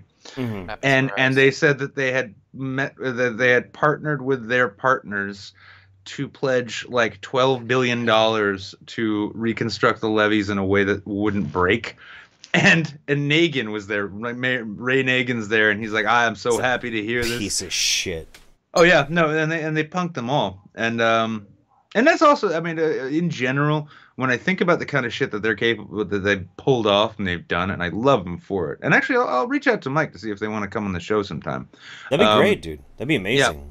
Yeah, when I think about like the kind of shit they do, and then I see like the modern edgy activist journalist type, like, oh my god, I'm totally being like attacked. No, I have to deal with that in my class, all right? It's getting to the point where in my history class, we're about to learn about Muslims soon enough, and all I want to do is buy a Crusader helmet. And the entire time when he's talking about the Crusade, just literally go, someone say, Crusade? Let's put it this way. I will give you, I had to write an essay for this class, and this is what basically I had to write about. What features common to all civilizations can you identify in the civilizations of Africa and America? What conclusions would you reach about the nature of these civilizations? Wait for it. This is going to piss off a lot of our European audience. In spite of European antagonism towards them. Ooh. Yeah. Yeah, so to all Europeans, I'm sorry if you get triggered by my professor. You know what's wild too is the last time I was like in academia, I was going for a biology degree, and there was requirements that I had to take social justice classes. I fucking had to. So I tried to find the least obnoxious sounding class I possibly could find. And after combing through, I think it was something like 40 different fucking class titles, the least annoying one that I could find was called Diversity in Film. That was the least annoying one. I was wrong. Thinking that this is going to be safe. But you figured you'd show up and just like reference Power Rangers a dozen times and get an easy A, right? It was an online class. Dave's fault. Just Dave's fault, my friend. Oh yeah, sure. Well, but it was an online class. I'm like, dude, there's no way it's going to be that fucking bad. But it was. But I learned something really important through that class. It is so easy to piss off a social justice professor. All you have to do is actually be very internationally minded. Like, for instance, we got into a point where we were talking about Asians being represented in modern or in contemporary film, not modern, but necessarily like 50 years ago. So what he wanted was essays showing examples of American movies treating Asians badly. But I mentioned it briefly, but then I contrasted it by talking about how all Chinese movies back in the day would get Koreans to play Japanese, and all the Japanese movies would get Koreans to play the Chinese, and they were all massive racist caricatures of each other. Because I knew a lot about it. And I wrote this whole long fucking paper. That professor almost immediately booted me out of that fucking class. He was pissed. He's lucky you didn't reference Fast and the Furious. I tend not to talk that much during class, or only short expert, because every time he opens up the class, he talks about something he saw on CNN. So it's like, this is about right. I need to turn him onto the Kekistani News Network. No, I can't, because then I'm probably going to fail the class. I'm so far. I think me and my friend are basically public enemy number one to him, because he doesn't really like us that much. Because the first day we kind of defended Trump, saying he wasn't a socialist, because one of the things is Trump a Nazi? I'm like, not really. He's not a socialist. Right. You kind of have to be a National Socialist in order to be a Nazi. Yeah, that so helps. It's so we both of us are just like, we probably don't say anything in class because I mean, he it's like sucks, but like, you know, you can't really put that moniker of Nazi on him. You can't. Well, not just that. Yeah. I mean, like for one thing, let's consider like the Nazi Party. They were able to maintain a cabinet, weren't they? Yep. Yeah, and they got a lot of shit done. That's true. That's true. The Nazis were. Please don't ban us. I'm sorry, Twitch terms of service. The Nazis were way better at keeping their officers like in the political party than Trump. He keeps firing people. This is Can't actually fucking that figure it that, out. Well, that kind of This sentiment. shit's gonna get us kicked off. No, how badly would that? How badly do you think that kind of sentiment would legitimately fuck up the ultra progressive like Silicon Valley scene? It's like, what did they say? They said the Nazis are better than Trump. But well, I hate Nazis, but I hate Trump. But I hate Nazis. Oh shit! That actually reminded me of I love this. Is that you remember when Trump started saying that a video game causes violence? Yeah. Yes. Yeah. I love for the fact that Anita Sarkeesian had to backpedal everything she said for the past 4 years because Trump agreed with her. You know what's weird? Me and like 3 other people went and said we started like trying to send really, really interesting, nice tweets to ask Anita. Like we wanted to see like where she was going to draw the line. We wanted to like know where her head was at when it came to this. Like, are you going to hold your convictions, or are you going to throw them away because you hate Trump that much? There was actually a whole subset of people who got super pissed because our interactions with Anita were not "fuck you, we hate you." This is the long con, guys. It's the long con. Just chill. Are you saying there's other ways to interact with people you disagree with on the internet other than screeching at them and calling them cunts? Wait, you know, sometimes you just have to be stealthy about what you're doing. What is wrong with you? You're doing it wrong. You basically have to tell her that she's an awful woman that needs to go back to the kitchen. Yeah, that's how you get shit done, right? I'll be honest with you though. I mean, and this is full honesty here. I don't know that I would actually ever say that to her because she spent so much time being a prima donna. I don't think she ever learned how to cook. All right. Anyway, so Squiggums, anything that you want to promote? 2 things. 1, the After Saints. You're welcome, Gator. Mm-hmm. And 2 is like this interesting philosophical channel called Sage Rain. Sage's Rain. Sage is rain. Sage apostrophe S Rain. It's basically Sage is like, rain. Yeah, they do this one. I definitely know Nick would love. He does like different things about philosophical like things about one about the journey about Samurai Champloo. Right. Would explain about like the journey of growth within the characters themselves. Oh, so he applies like sort of learned and wizened philosophy to he did a lot for not just the anime, but basically to like any type of entertainment. Like he does one about the X-Men. I know he did a recent one before of the final the Agni Kai between Azula and Zuko, like the final episode. No, this does sound dreadfully fascinating. So I actually thank you for turning me on to that, dude. No problem. It's I know now you something else instead of watching. Oh come on, Jeff. If you want a philosophical concept that you can really wrap your head around, God damn it, why did I forgot his name now? But it's a great quote. It's a great statement. It's that philosophers and kings shit, and ladies do too. Yeah.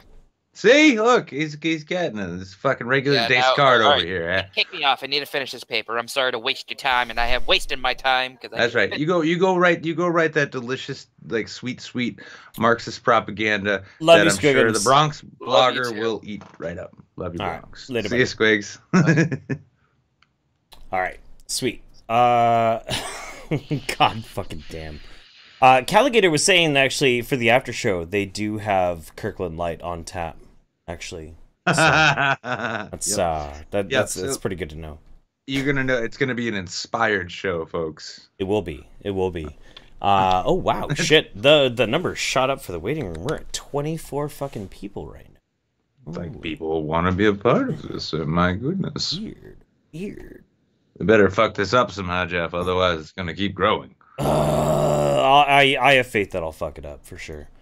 Let's roll 13. Okay. 1, 2, 3, 4, 5, 6, 7, 8, 9, 10, 11, 12, 13. Oh fuck. All right. It happened again. This motherfucker. This motherfucker who needs to mute. It happened again. This motherfucker. Yeah, you, JT. This motherfucker who needs. Oh my god. JT, mute the stream. I think this is just what JT's doing. I think he's just trying to troll us at this point. Yeah, you, JT. Oh my god. Oh my god, JT, mute the stream. Are you back? Can you hear me? Yeah! What's going on, man?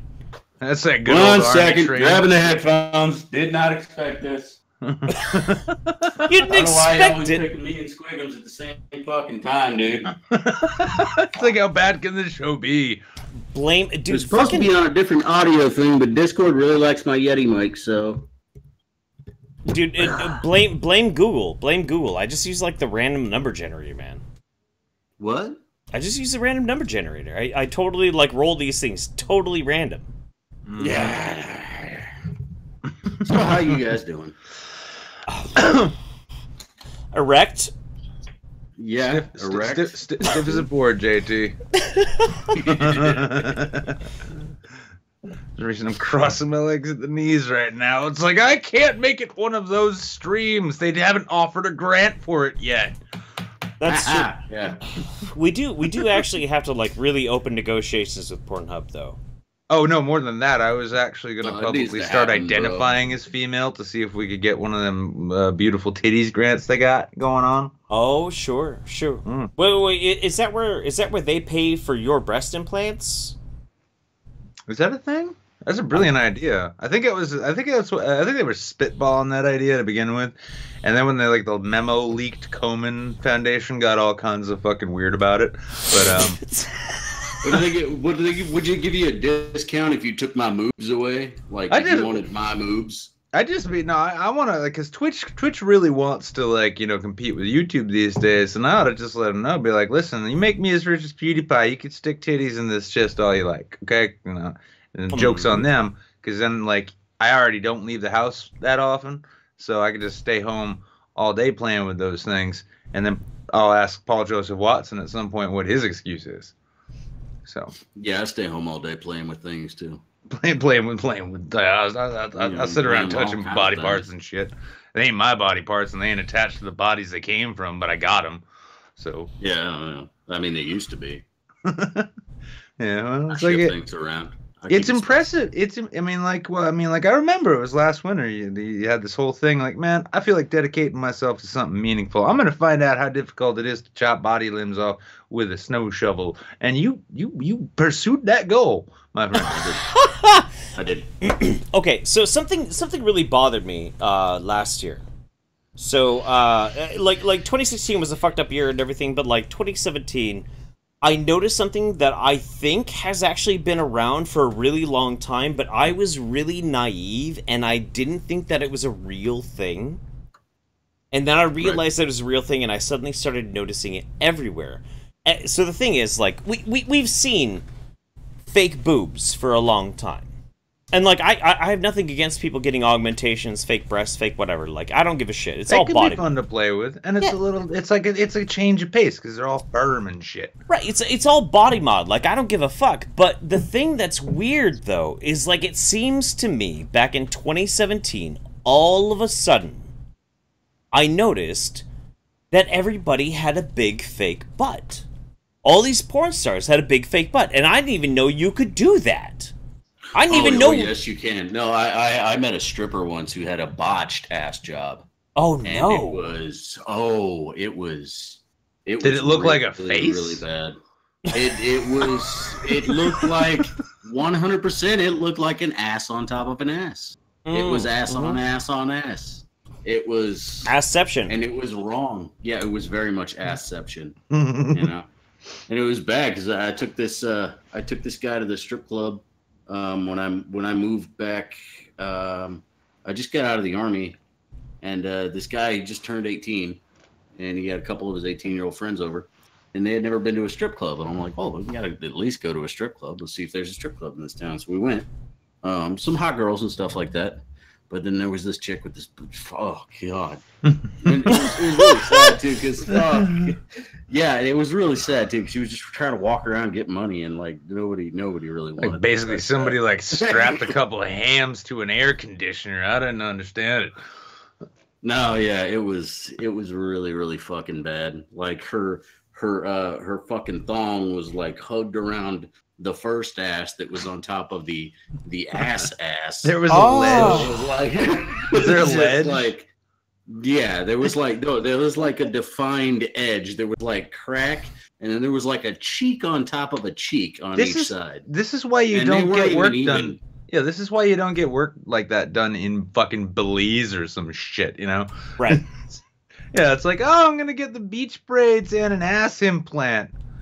Why did the beach braids cost more? Fuck. Well, so like I started noticing this first in porn, obviously, because like that's like the place that you're gonna notice it more than anything else, especially when they don't know how to do their lighting right, and suddenly like you got the regular skin tone and this giant purple scar up their fucking ass crack. And you're like, is that a?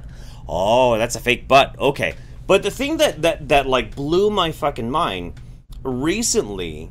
There was a picture of Black China, and somebody put a caption underneath it that you know you've got a bad butt job when your ass hangs like a pair of testicles, because between her legs, her fake butt was hanging like a pair of old man balls. And I remember that picture. Yeah, it just blew my fucking mind. It absolutely blew my mind.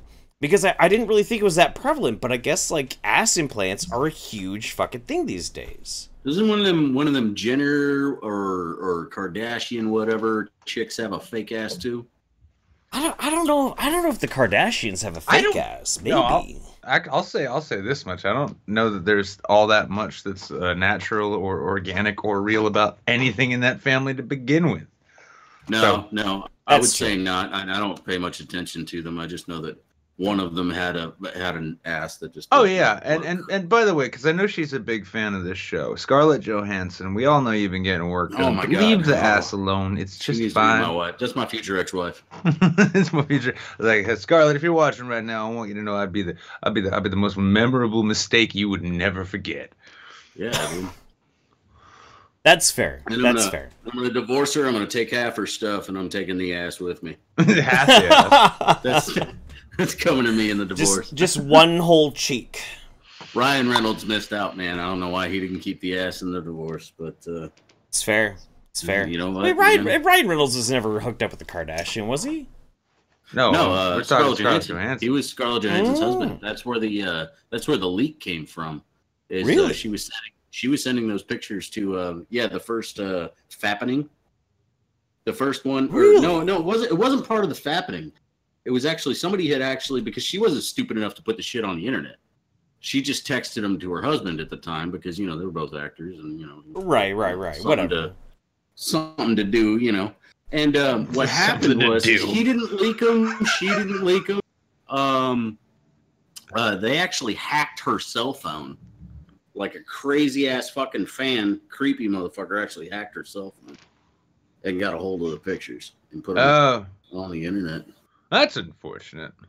It is unfortunate. Well, no, actually, I'm sorry. It's unfortunate for Scarlett Johansson, and I do feel bad about her privacy being violated. However, I do feel that nudes of Scarlett Johansson are a thing which ultimately makes the world a better place. Oh, she handled it way better than that fucking cunt. What's her name? Fucking Jennifer Lawrence. Yeah. Oh my God. Fuck that bitch. Because you think like Scarlett Johansson. I mean, she had that stuff leaked, and she went after the guy, and he got like 10 years in prison or something like that. I'll say this much, dude. I'll say this much. The day I find out who the motherfucker who put my nuts out on a live stream was, he's getting him beat down. No, yeah, that's going to be a complicated process for you, brother. It will be, but it'll be quite a bit like that movie. It'll be like that new M. Night Shyamalan movie, Splice. There, yeah. Split. Yeah, something. Split, that one, yeah. Split. Yeah, no. I'm gonna find the motherfucker and. What am I hearing myself? It's terrible. I accidentally hit the enter button. My fucking shit was getting tangled up in my keyboard. You know, we still got to come up with a name for this episode, by the way. Pre-show. Not pre-show. Pre-show is the show prior to the show. No, we got to come up with something good. Safe word ass Yoda. On ass on ass? Or can you say ass in the title? I wouldn't say ass in the title. Safe word Yoda is pretty good. Maybe something like Super Mario Brothers. Something good. Come on, chat, help us out. Mario Butts. Super Mario Butts. Yeah. It has to be something. It has to be something Derriere-esque. Bob Hoskins posthumous Oscar show. Maybe. No. Just title it "Bob Hoskins is not Phil Collins." Oh, that's fair. That's fair, actually. Yeah. Yeah, we're doing a public service, letting people know that Bob Hoskins had nothing to do with Genesis. Don't worry. He was not. And he could dance. But he did. Dance. That's very true. That's very true. Bob Hoskins is not Phil Collins. That's fair. Super Derriere is not. Super Derriere Bros. That's actually pretty good. Super Derriere Bros is actually pretty good too. Bob Hoskins Butt Job. That's pretty good. The Tushy Trio. Mm-hmm. Yeah. See, this is what I love about our audience is they're so creative that our lack of forethought is almost negligible. Bootylicious brought to you by Kirkland Light. That's good. There you go. I like it. Yoda's booties who get that. You ever had Kirkland Light there, JT?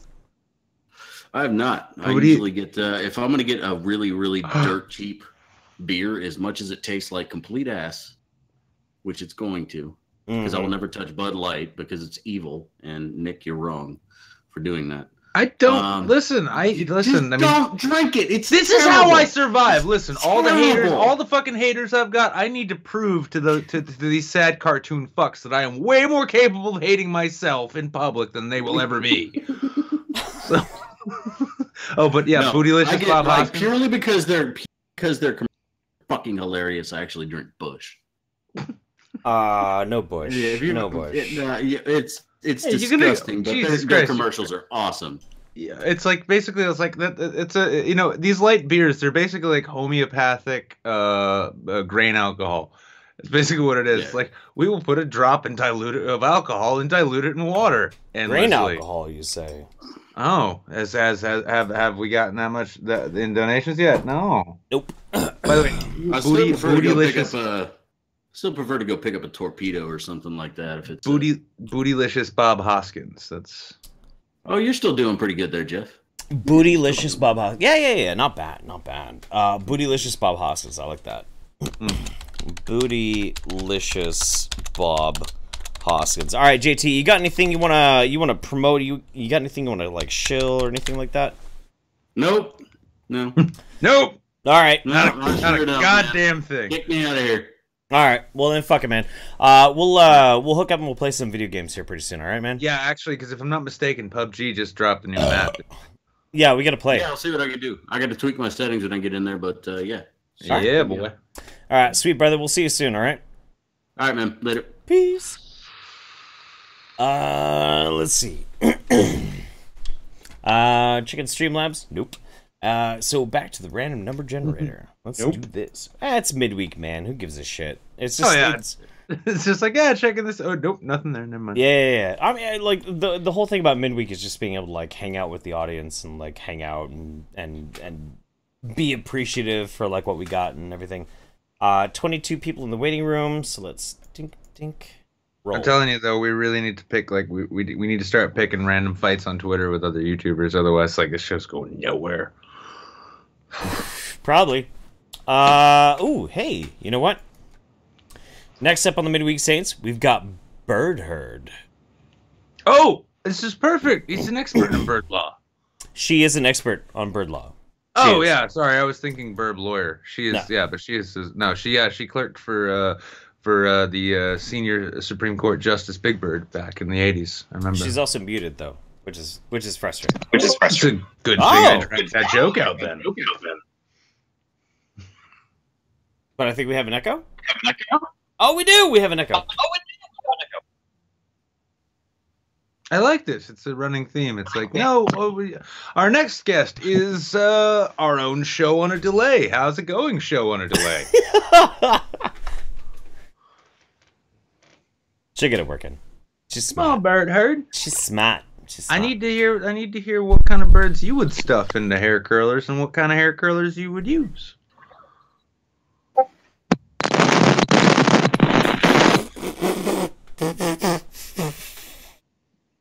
How about now? That's it. Yeah, that's good. That's good. Okay, there we go. I clenched pretty hard. About, like... What's that? So, Squiggums was talking about like his feminist class, and I've had an experience with like that in the past, and I'd be interested if you guys would be interested in hearing it. Yes. No. Absolutely. Yes, thank you. What kind of class was it? History class, and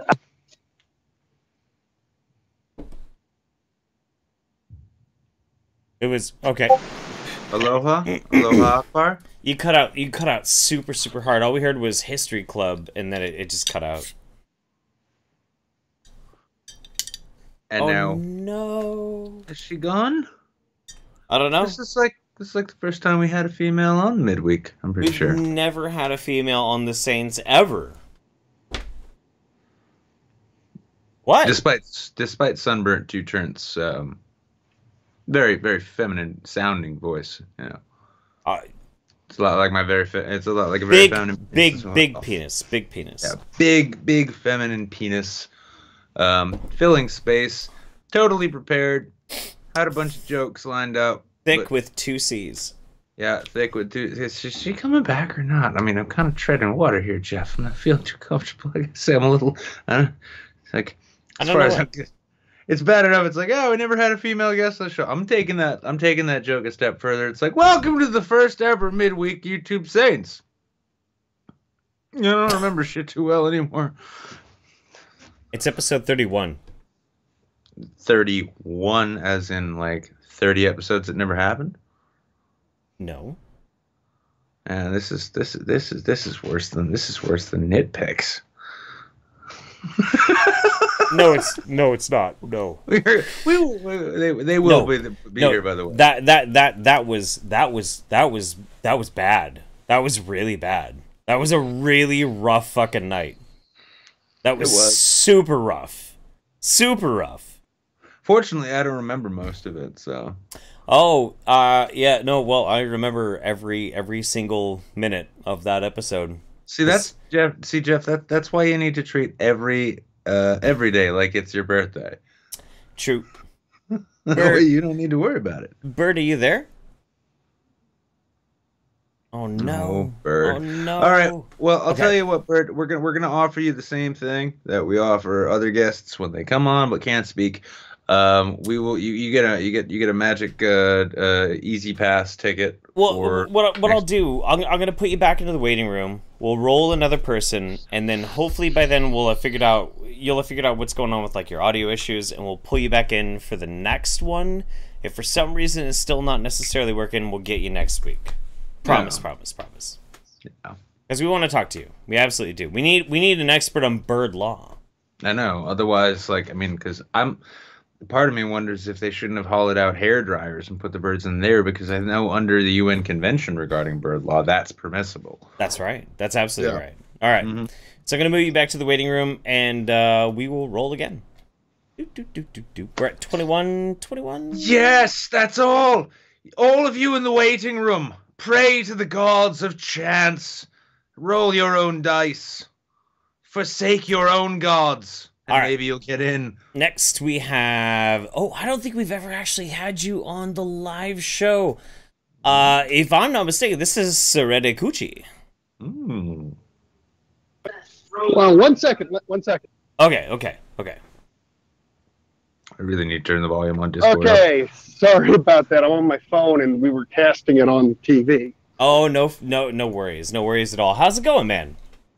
Going well. I really did not expect this. 2 weeks ago, I was on the pre-show, and now I'm on the midweek. Nobody except the YouTube Inquisition on Twitch. I get kind of... I get very frustrated because I just use like the Google random number generator. That's what I always use.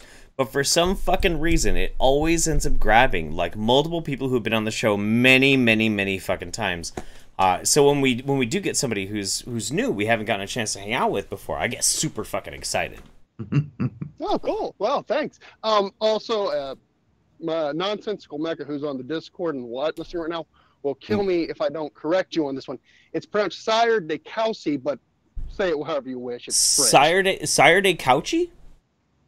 Couchy. It's from a book, A Distant Mirror by Barbara W. Tuckman. It's a history. Oh, Sire de Couchy. Not familiar myself. Sire de Couchy. You know what? I'm actually gonna I'm gonna write that down phonetically so I remember it, because you watch a lot of my streams and whatnot, and I do. I have known for a while that I've been like butchering the shit out of that.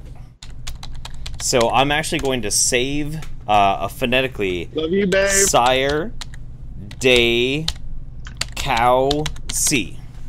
Sire de Couchy. Okay. And I will have that fucking forever. I'll put it even in my like important documents folder. And what is... There we go. Go ahead, Nick. What is it? Got it.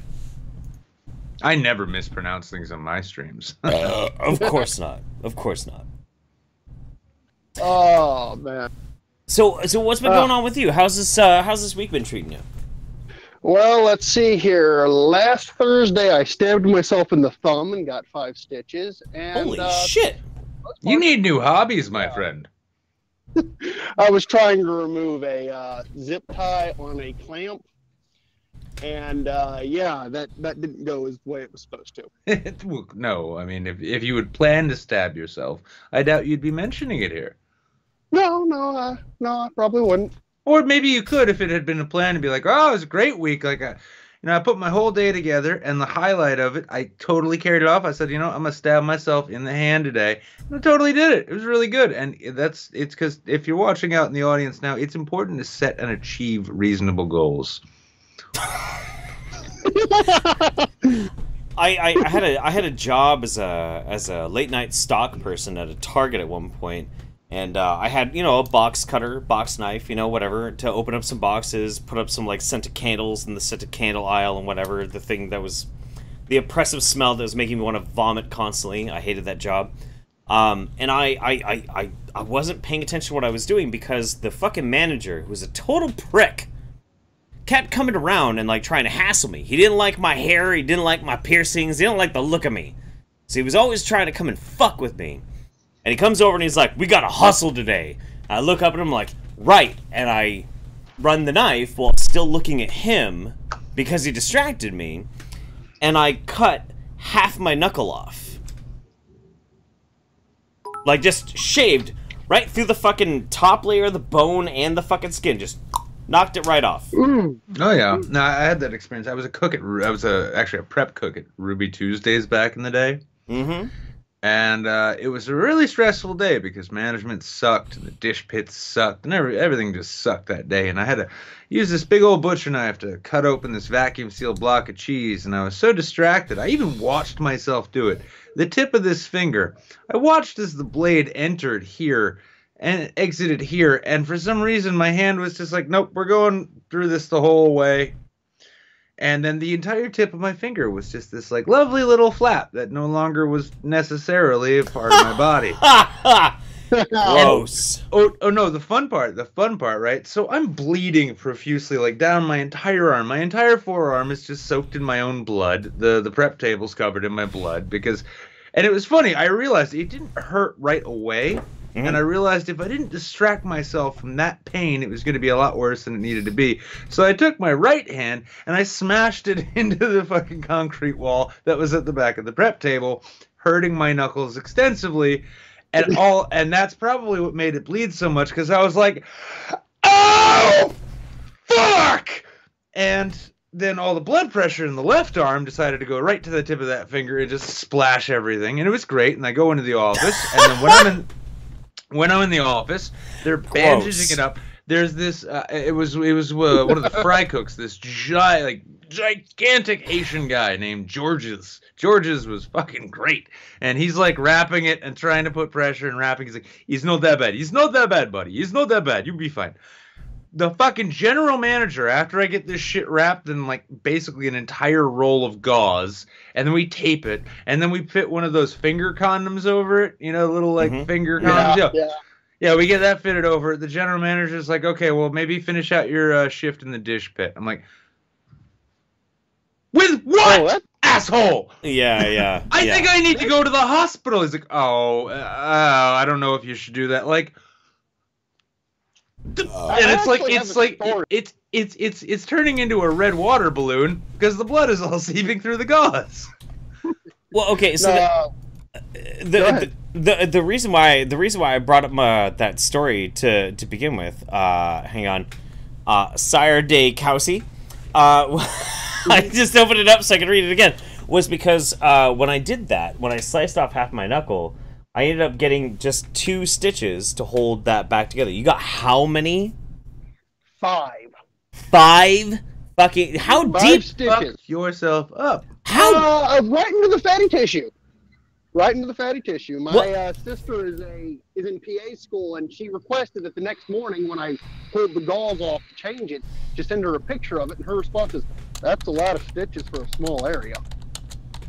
That's insane. That's absolutely okay. So, what part of your thumb got stabbed? Right below the right at the joint there on the inside of the thumb. Oh shit! Like right fucking there. Oh my god, dude, that's gnarly. Oh, that's not the worst one I've had. The worst hand injury I've ever had was, and this relates to what Nick was saying. I was working in a dish pit at a local restaurant, and a soup bowl. They had these nice little soup crocks that have a little handle there, so you could put the soup in them. It slipped out of my hand, and I just blindly grabbed it because I was helping a new guy get used to the dish pit, and it missed. And it just hit my hand, and it hit the ground, and it shattered. I was like, oh, okay, no problem. Then the water starts turning red, and I'm like, what the hell is going on? And I look over at my hand, like, oh, I'm bleeding. Then I stop and look back and go, wait, that's bone. Yeah, so I got 2 months off. I bet you got fucking 2 months off. What the fuck? Right. They gave you 2 months off. When I got my fucking when I went to the hospital, they're under duress because they were all bitching about me doing that shit. I get to the hospital and they do the wrap thing and just compress and all that. And the next day I call up and I'm like, yeah, I can't make it into work because I was supposed to work in the dish pit that day. And I don't think necessarily having a blood-soaked water balloon is ideal for washing dishes in a restaurant. I don't know, maybe I'm fucked up, but yeah, well, and they gave me shit about it. They're like, oh, you can't make it in? Like, I'm pretty sure you'll get your fucking ramekins washed regardless. Yeah, no, the reason mine didn't was because, remember when I said I saw bone? The reason I saw bone is when the thing hit my knuckle, it broke. Because it broke on the knuckle, it split the tendon across the top of my finger. Yeah, so that finger just curled up, and there was I can actually still look at the bone knuckle. I was like, oh my lord, that's not good. Oh god, that's fucking disgusting. By the way, just like to take this opportunity while we're talking about smashing up hands, knuckles, and bones. This episode of Midweek Saints brought to you by Chef Boyardee. Go get yourself some go get yourself some chop suey, bitches, and think about our homeboy and his busted ass hand. Yep. Meanwhile, Jeff's like, hey, yeah, you know what? I've been drunk and fucking fucked up since my birthday. I want to play with a Bowie knife. Play with a big old fucking Damascus fucking Bowie knife. I love this thing. Oh, that is pretty. I know. Holy shit. You know what's a funny story about this knife, actually? This is actually really funny. Okay. You pulled it out of a Coke Baron. What? No. Okay, so this is actually a really, really funny story. A long time ago, way before like we ever had the kid, before we ever like settled down to be normal people, when we were kind of lunatics for a while, right? We had this shitty ass house in this shitty part of town, this shitty fucking, it wasn't a house, it was a shitty apartment. And we would have all of these like stupid fucking parties. And this guy comes over, he's like this, he's like a reformed skinhead, but he's also a burnt out drug addict, opioid freak. He comes over to the house. You got to admit those white is right types. They always get the cream of the crop, don't they? Well, he wasn't a neo-Nazi anymore, but he used to be, like back in the day. But now he wasn't a drug addict either. He was right. Now he's just a heroin addict. But he ended up at my house randomly. I didn't invite him. Lateral move there, huh? I didn't invite him. I did not invite him to my house. But somebody else like brought him over when they were coming over to my fucking party. And he brought this knife, this beautiful fucking Damascus Bowie knife, right? I think it's fucking gorgeous. It is fucking gorgeous. So, he comes over, the party happens, we all have a good time and everything, all these people fucking leave, maybe some stupid shit happened, but no big fucking deal. He left the knife at my house. And I said, well, shit, oh, fuck, okay, well, I'm gonna have to, like, make sure I return it, because this is a very nice fucking knife. So 2 days later, it's extremely expensive. So 2 days later, I go out and I find the guy. And I'm like, hey, what's going on, dude? So I have your knife. It's back in my house. He was like, yeah, it's a really good knife. I really like you should get a knife just like that. I'm like, no, I have it.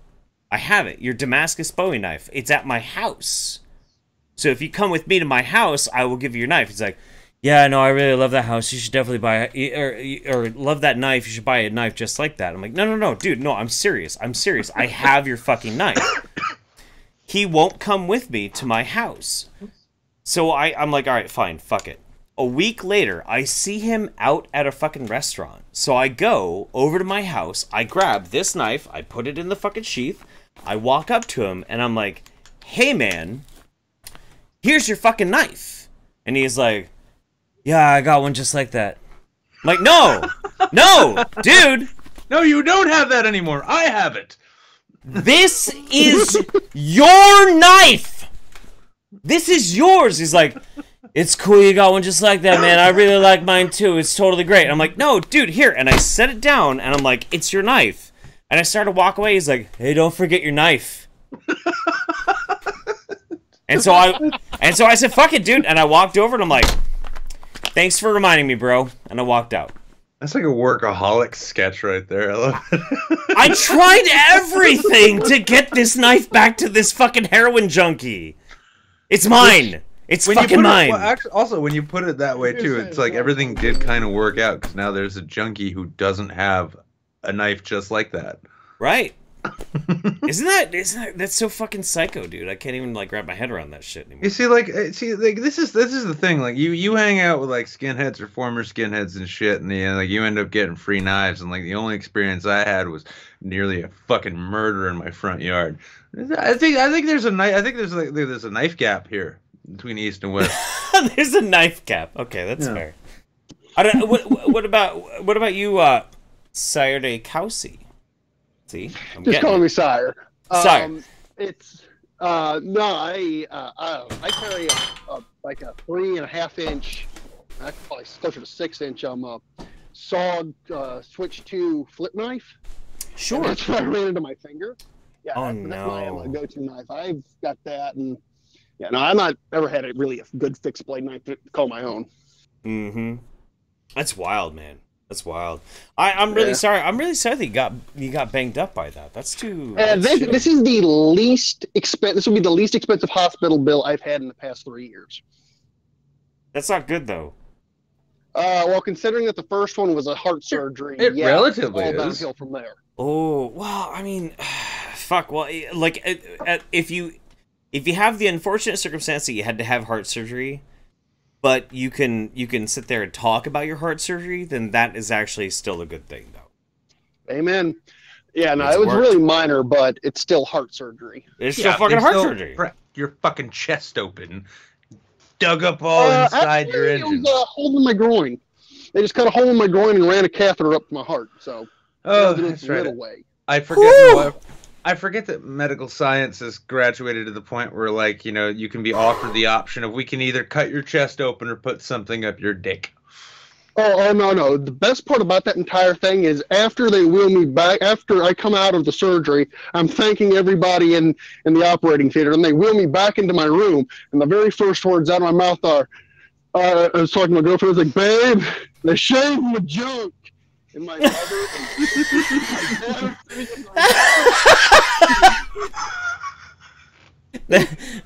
the shave my testicles, baby. They look like little baby junk now. Baby, I don't want you to see it. I don't want you to see it. Not until it grows back. I tell you what, though. As a man who has had many mishaps in trying to do manscaping, having a professional do the job, I imagine was kind of nice. It's like, why'd you go to medical school? Well, I've always dreamed of shaving people's nutsacks.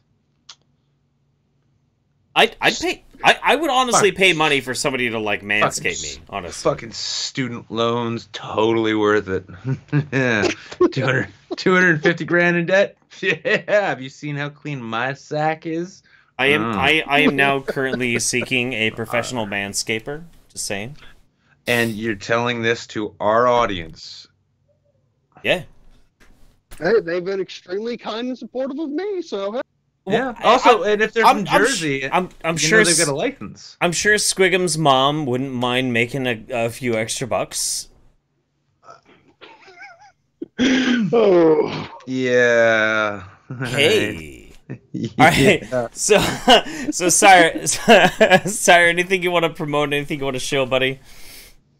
Nah, I got nothing, man. It's just been really good. Come on, talk to you guys. No, I'm really happy we got a chance to finally talk, man. It's been a long time, and we have gone this long without getting a chance to actually talk. I'm happy that we broke that. And I'm also glad to hear that you made it out of open thumb surgery with everything intact. That's true. Thank you very much, guys. You have a good night. All right. Love you, buddy. Talk to you soon. All right, let's go with one more because I'm going to check my little watch here because I can. But we're getting bird. Oh yeah, we're getting bird back if we can. If it's working, is it working? Is it working? Do we have the bird? Is the bird the word? Bird. I must know. Were those curlers? You hear me? Yes, we can. Oh.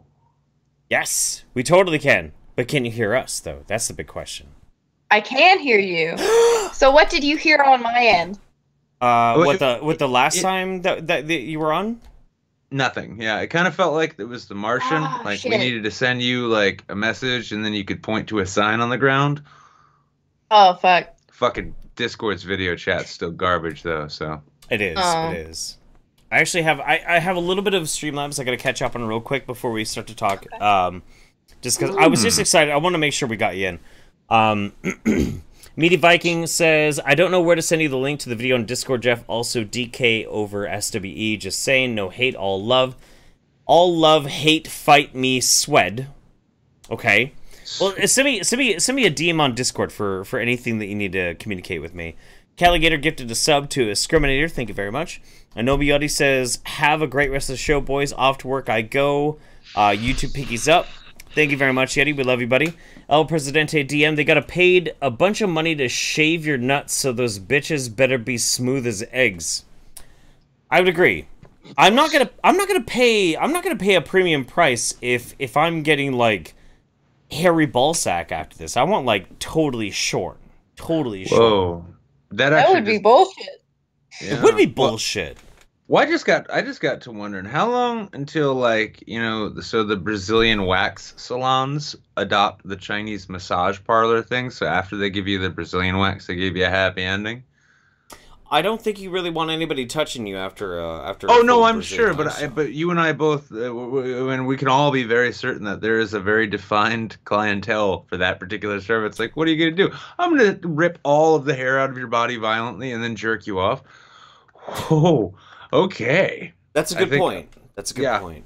By the way, this episode of Midweek Saints brought to you by the new Amazon Brazilian Wax Clinic in downtown Anaheim. Go on down there, get your pubes ripped out, but then you get a nice little hand job from a Brazilian lady that's not owned by Bezos, praise be his name, but employed by force. Well, if you had to get your, hair ripped out, would you at least like to get a hand job at the end? Fucking A. That's why I do it in the first place, is hoping that there was a hand job in it for me somewhere. It's like they say it makes it look bigger. So I don't remember most of what happened on my birthday. I don't. But I do remember at one point there was a serious point of contention where I was specifically telling people that there was no such thing as a little person prostitute in Eugene, Oregon, and they forced me to go on the internet to Backpage.com to make sure that there was not. Did you find one? Well, this is why I'm so afraid to get a hold of my friend that I was talking to and hanging out with all night, is because I don't know. And I kind of have this feeling that if I actually did find a little person prostitute in Eugene, Oregon, I don't know what I did. I don't know what I did. What is Backpage, like, Oregon? Clearly a little person. You don't know what Backpage is? Backpage is a website that is basically like Craigslist for drug deals and prostitutes. Yeah, they so it's different than regular Craigslist. Slightly in that you don't have to like tone it back like you have to with Craigslist. You could just be very verbose, being like, $15, I'ma suck your dick. Like that, you'll find that on Backpage. You totally will. I'm seeing a Saints special. But I am confident that I did not find a little person prostitute. I'm very confident that I did not actually do that. But that's kind of more disappointing than, like, reaffirming, isn't it? I was just thinking the same thing, actually, yeah. Yeah, you're like, it's another birthday wasted. Now I'm starting to understand why you don't like your fucking birthdays, because you keep fucking them up by getting drunk to the point where you should do things, but you fail to carry through. So Bird, how old are you?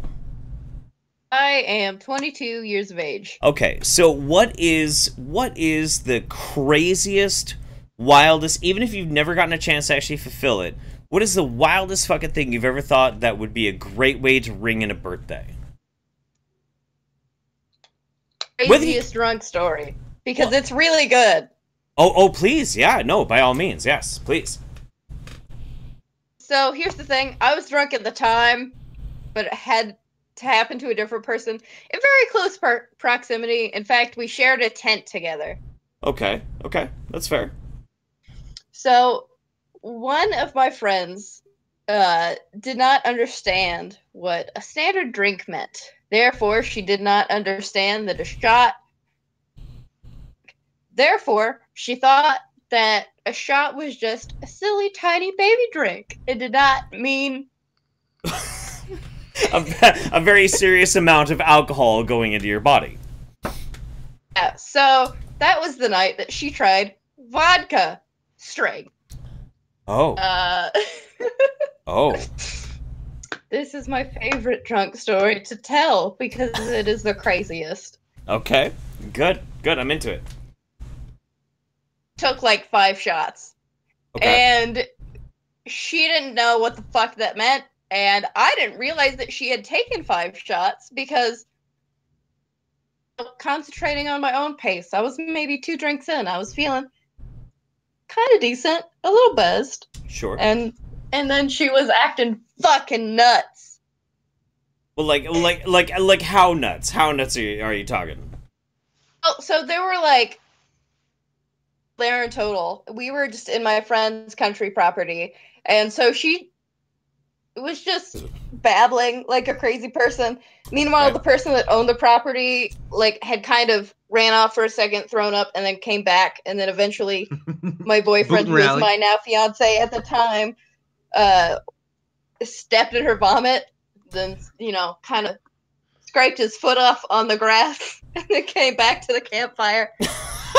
It was an overall fun night, but easily the craziest.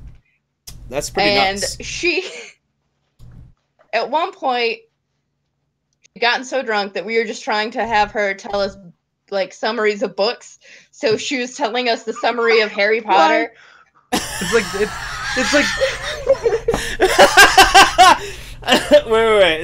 It's like drunk history, except it's drunk literature review. Yeah. Just get somebody loaded. Aware that was a thing, and we were the just thing like, about War and listen, Peace concentrate on the thing first, and then. But go ahead, Nick. Go ahead. Fucking great. No, the thing about Crime and Punishment is that first there's crime, and then there's punishment, and the whole book's about that, and it's amazing. It's set in Russia. Yeah, it was great. Well, we were in the country, crime, but there was definitely a punishment. How did she describe Harry Potter when she was that fucking drunk? Well. Poorly? Brilliantly? Not well. So, let me tell you as to what happened kind of towards the middle and then the end of the night. Okay. Towards the middle of the night, she forgot that she had a grass allergy, so she started rolling down my friend's driveway that was, like, full of grass and just started cutting her shit up. Roll with me, Nana! Roll with me! By the way, Nana is not an actual old person. That's just the nickname we gave her. Because she's deaf, she loves turquoise, and tells World War II stories. But she is also 22. What? That's the strangest Tinder bio I've ever heard.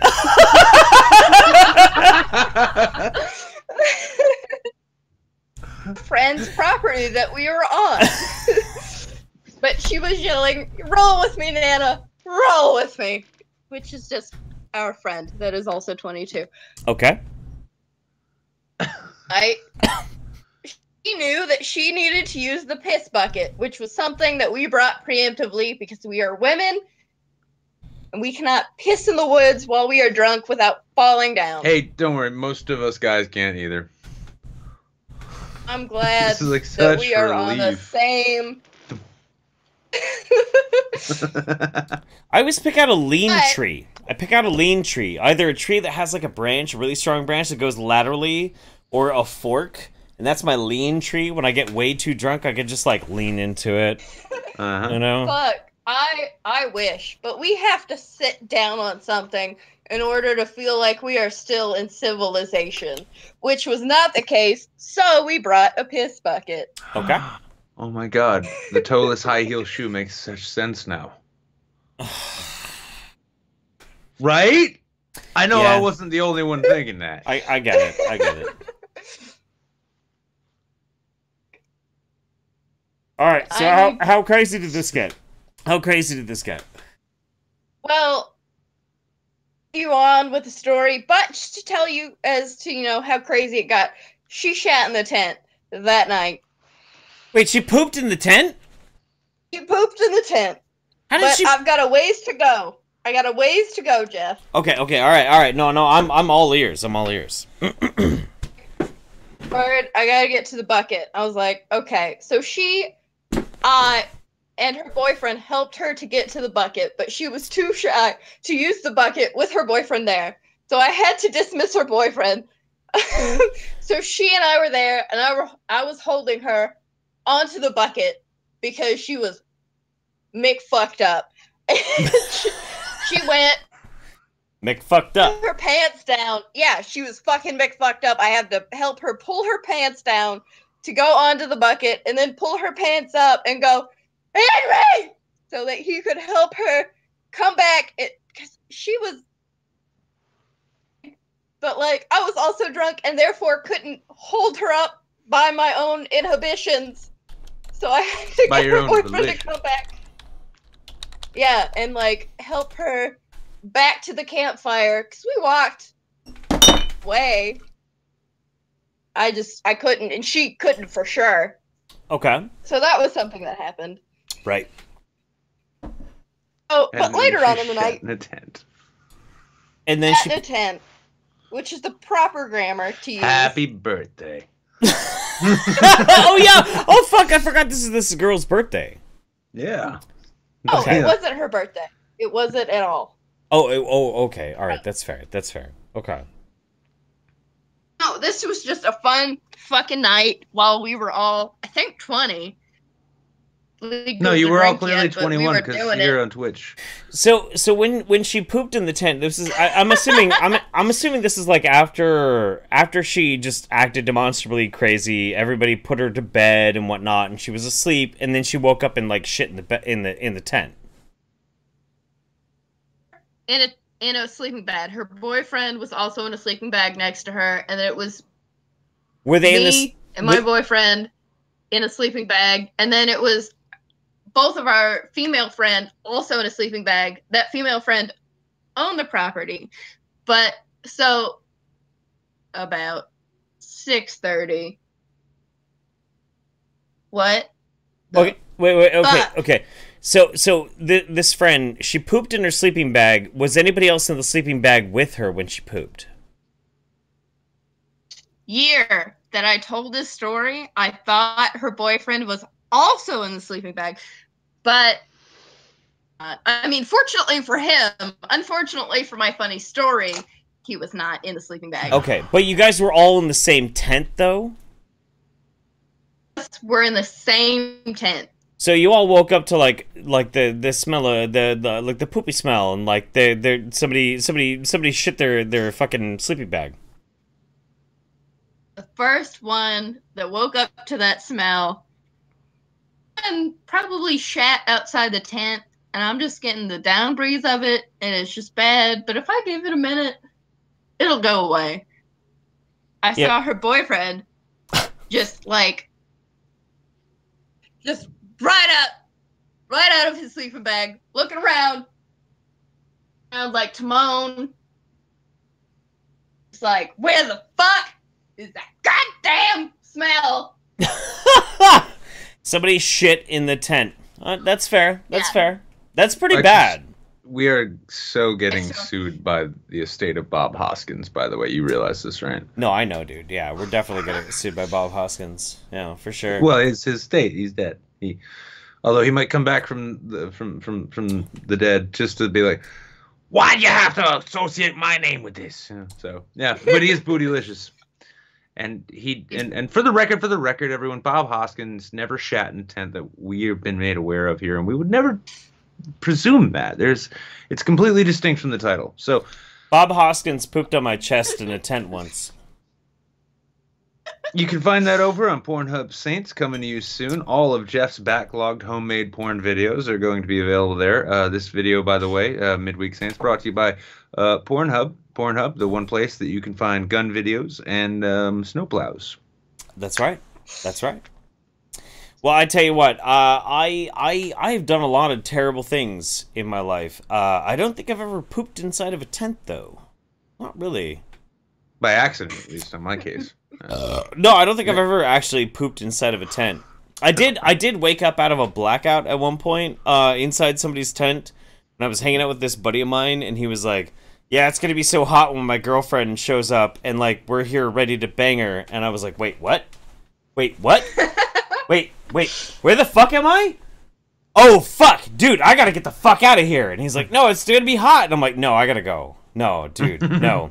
You're unknowingly agreed to a devil's threesome. Well, his girlfriend was like a fucking Klingon, dude. So like, I feel like I was probably gonna get fucking like destroyed sexually. So I ran away really quickly. Klingon. Yeah, dude. No, she was Inuit. She was full-blooded fucking Inuit. She was 6'4", a massive Titanic fucking woman, and she would tell me all about how her family ate the dead. Like when grandma fucking died, when grandma died, they would dry her out like jerky, then they would cook the jerky into a slow roast, like select portions of her body, and then her and the rest of the tribe would eat grandma. She told me she ate her grandma. And then I wake up out of a blackout, and I'm with her coke-addled fucking, like, boyfriend, because I was drunk and I like blacked out, and suddenly I'm in a tent with a coke-addled boyfriend, and he's like, yeah, we're totally gonna bang my girlfriend. I'm like, no, I'm leaving. I need to go. If I have a heart attack, I want a proper funeral, not just a buffet spot. I'm gonna have death by snoo-snoo if I stick around here. I gotta fucking leave, dude. I'm getting the fuck out of here. So yeah. So I mean, but at least I didn't poop in his tent. That's true. So let me finish this story up real quick. Okay. We all woke up in the morning, you know, at one point or another. Within the next hour, we all crawled out of the tent because there was smell. And so my friend that owned the tent and the property was like, so-and-so, you're cleaning out of my fucking tent. Fair. She bucket full of water. First, she cleaned herself off in the lake and weeped. And then she came back up to the tent and cleaned out the tent and weeped. And then, so one of our friends was going to a new college at the time, and she would not see him for a very long time. And she was very hungover, and she just recently shat in a tent. And so that friend called her on the way to his college and was like, so-and-so, why haven't we talked? And she was just like, I'm not feeling very well, but I hope you have, you know, a great time at so-and-so college. And it was just so fucking hilarious to watch. That's pretty good. That's pretty awesome. I mean, like, the thing is, too, when we have these moments of our weakness, when we do these terrible things, like, hopefully, the best thing that you can hope for is that your name does not get remembered attached to the story, but also that the story lives for fucking ever. Absolutely. Oh, the name is remembered. I'm doing her a favor by just not saying it. Well, no, you're a good friend. You're totally a good friend. But like, yeah, no, it's great. That's amazing. She deserves to tell that. She deserves to tell that story herself. Yeah. I know I would. I'd be like, the person that owned the property. Tell it every fucking chance that we get. Wild fucking night. I shat in a tent, but I didn't do that till the morning. Ha. Like, yeah, that's my story. Don't get on my level, plebs. All right, yeah. So Bird, anything you want to shill? Anything you want to promote? Put out there into the world? We nicknamed her the Town Fuck, but she also kind of nicknamed herself the Town Fuck, which was great. But also, just in general, guys, go watch Poisoning the Well. They're the shit. Yes, Poison the Well. Mm-hmm. No, those good idea. Boys. We love those boys. We love those boys. Some fierce. All right, yeah. Poisoning. Someday we'll have them on the show. Someday. Maybe at some point. Maybe at some point. All right, Bird. Down the road. Thank you so much. I'm glad that we figured out that you got your audio issues figured out and we got a chance to hang out. Super appreciative. To tell you guys about ecofeminism, you'll have to have me on at some point. I'll tell you about what bullshit that is. Wait a second. You weren't telling us about that with the story of the girl shit in the tent?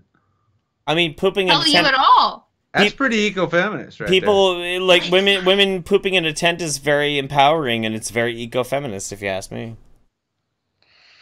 Find the objectionism and blah blah blah blah blah blah blah equal with blah blah blah blah blah blah blah, and you'll have to invite me on to find out what that blah blah blah is. That sounds fair to me. No, I'm totally into it. Actually, we should have a show with her and Spriggans to go over that. Ooh, okay. We like what? Saints go to college. We get academic. Yeah. Academics, please respond. Tell us all about the blah blah blah and the pooping in tents. And the thumbnail has to be a PCU mock-up, by the way. Yeah. Oh no, dude, I'm way ahead of you on this one. Holy shit! All right, Bird, we love you. We'll catch up with you here in just a little bit. Take care, darling. Bye. Bye, darling. All right, let me catch us up real quick over here on Streamlabs. Because I gotta piss like a fucking wizard. Holy Jesus! Yeah, Christ, we're dude. well past. This is a little bonus show, extra show for you guys. Caligator just said, check you out with that slick pocket watch, Nick. Rock that suit, both you guys. Wayne and Garth 2.0. Thank you very much. Appreciate that, buddy. So, ladies and gentlemen, that's pretty much it for the Midweek Saints. Catch us Sunday night over on the YouTube channel. Starting next week, though, big changes coming to the YouTube Saints format. We're going to be doing all sorts of fucking changes. There will be more content, more very fun. exciting, very exciting time for the Next Saints level over shit. here. Next level shit. We're taking this whole live stream content creation thing to a new level, something unforeseen and unplanned as of this moment. But we'll bring it to you, and you're gonna love it. All right, we'll see you over on the YouTube link Sunday 7:30, 10:30 Eastern Standard Time, and check out the after show. Oh yeah, Caligators. Yeah, Caligators after show. Caligator's Absolutely. got an after show. Go check out the Caligator after show. You might be pleasantly surprised. I might pop in, forgetting that he's doing it, hanging out for a while, and then being reminded that we're live, and then regretting what I said. That's then right. Forgetting about it. All right. Fuck you. Good night, everybody. Fuck off. Good night.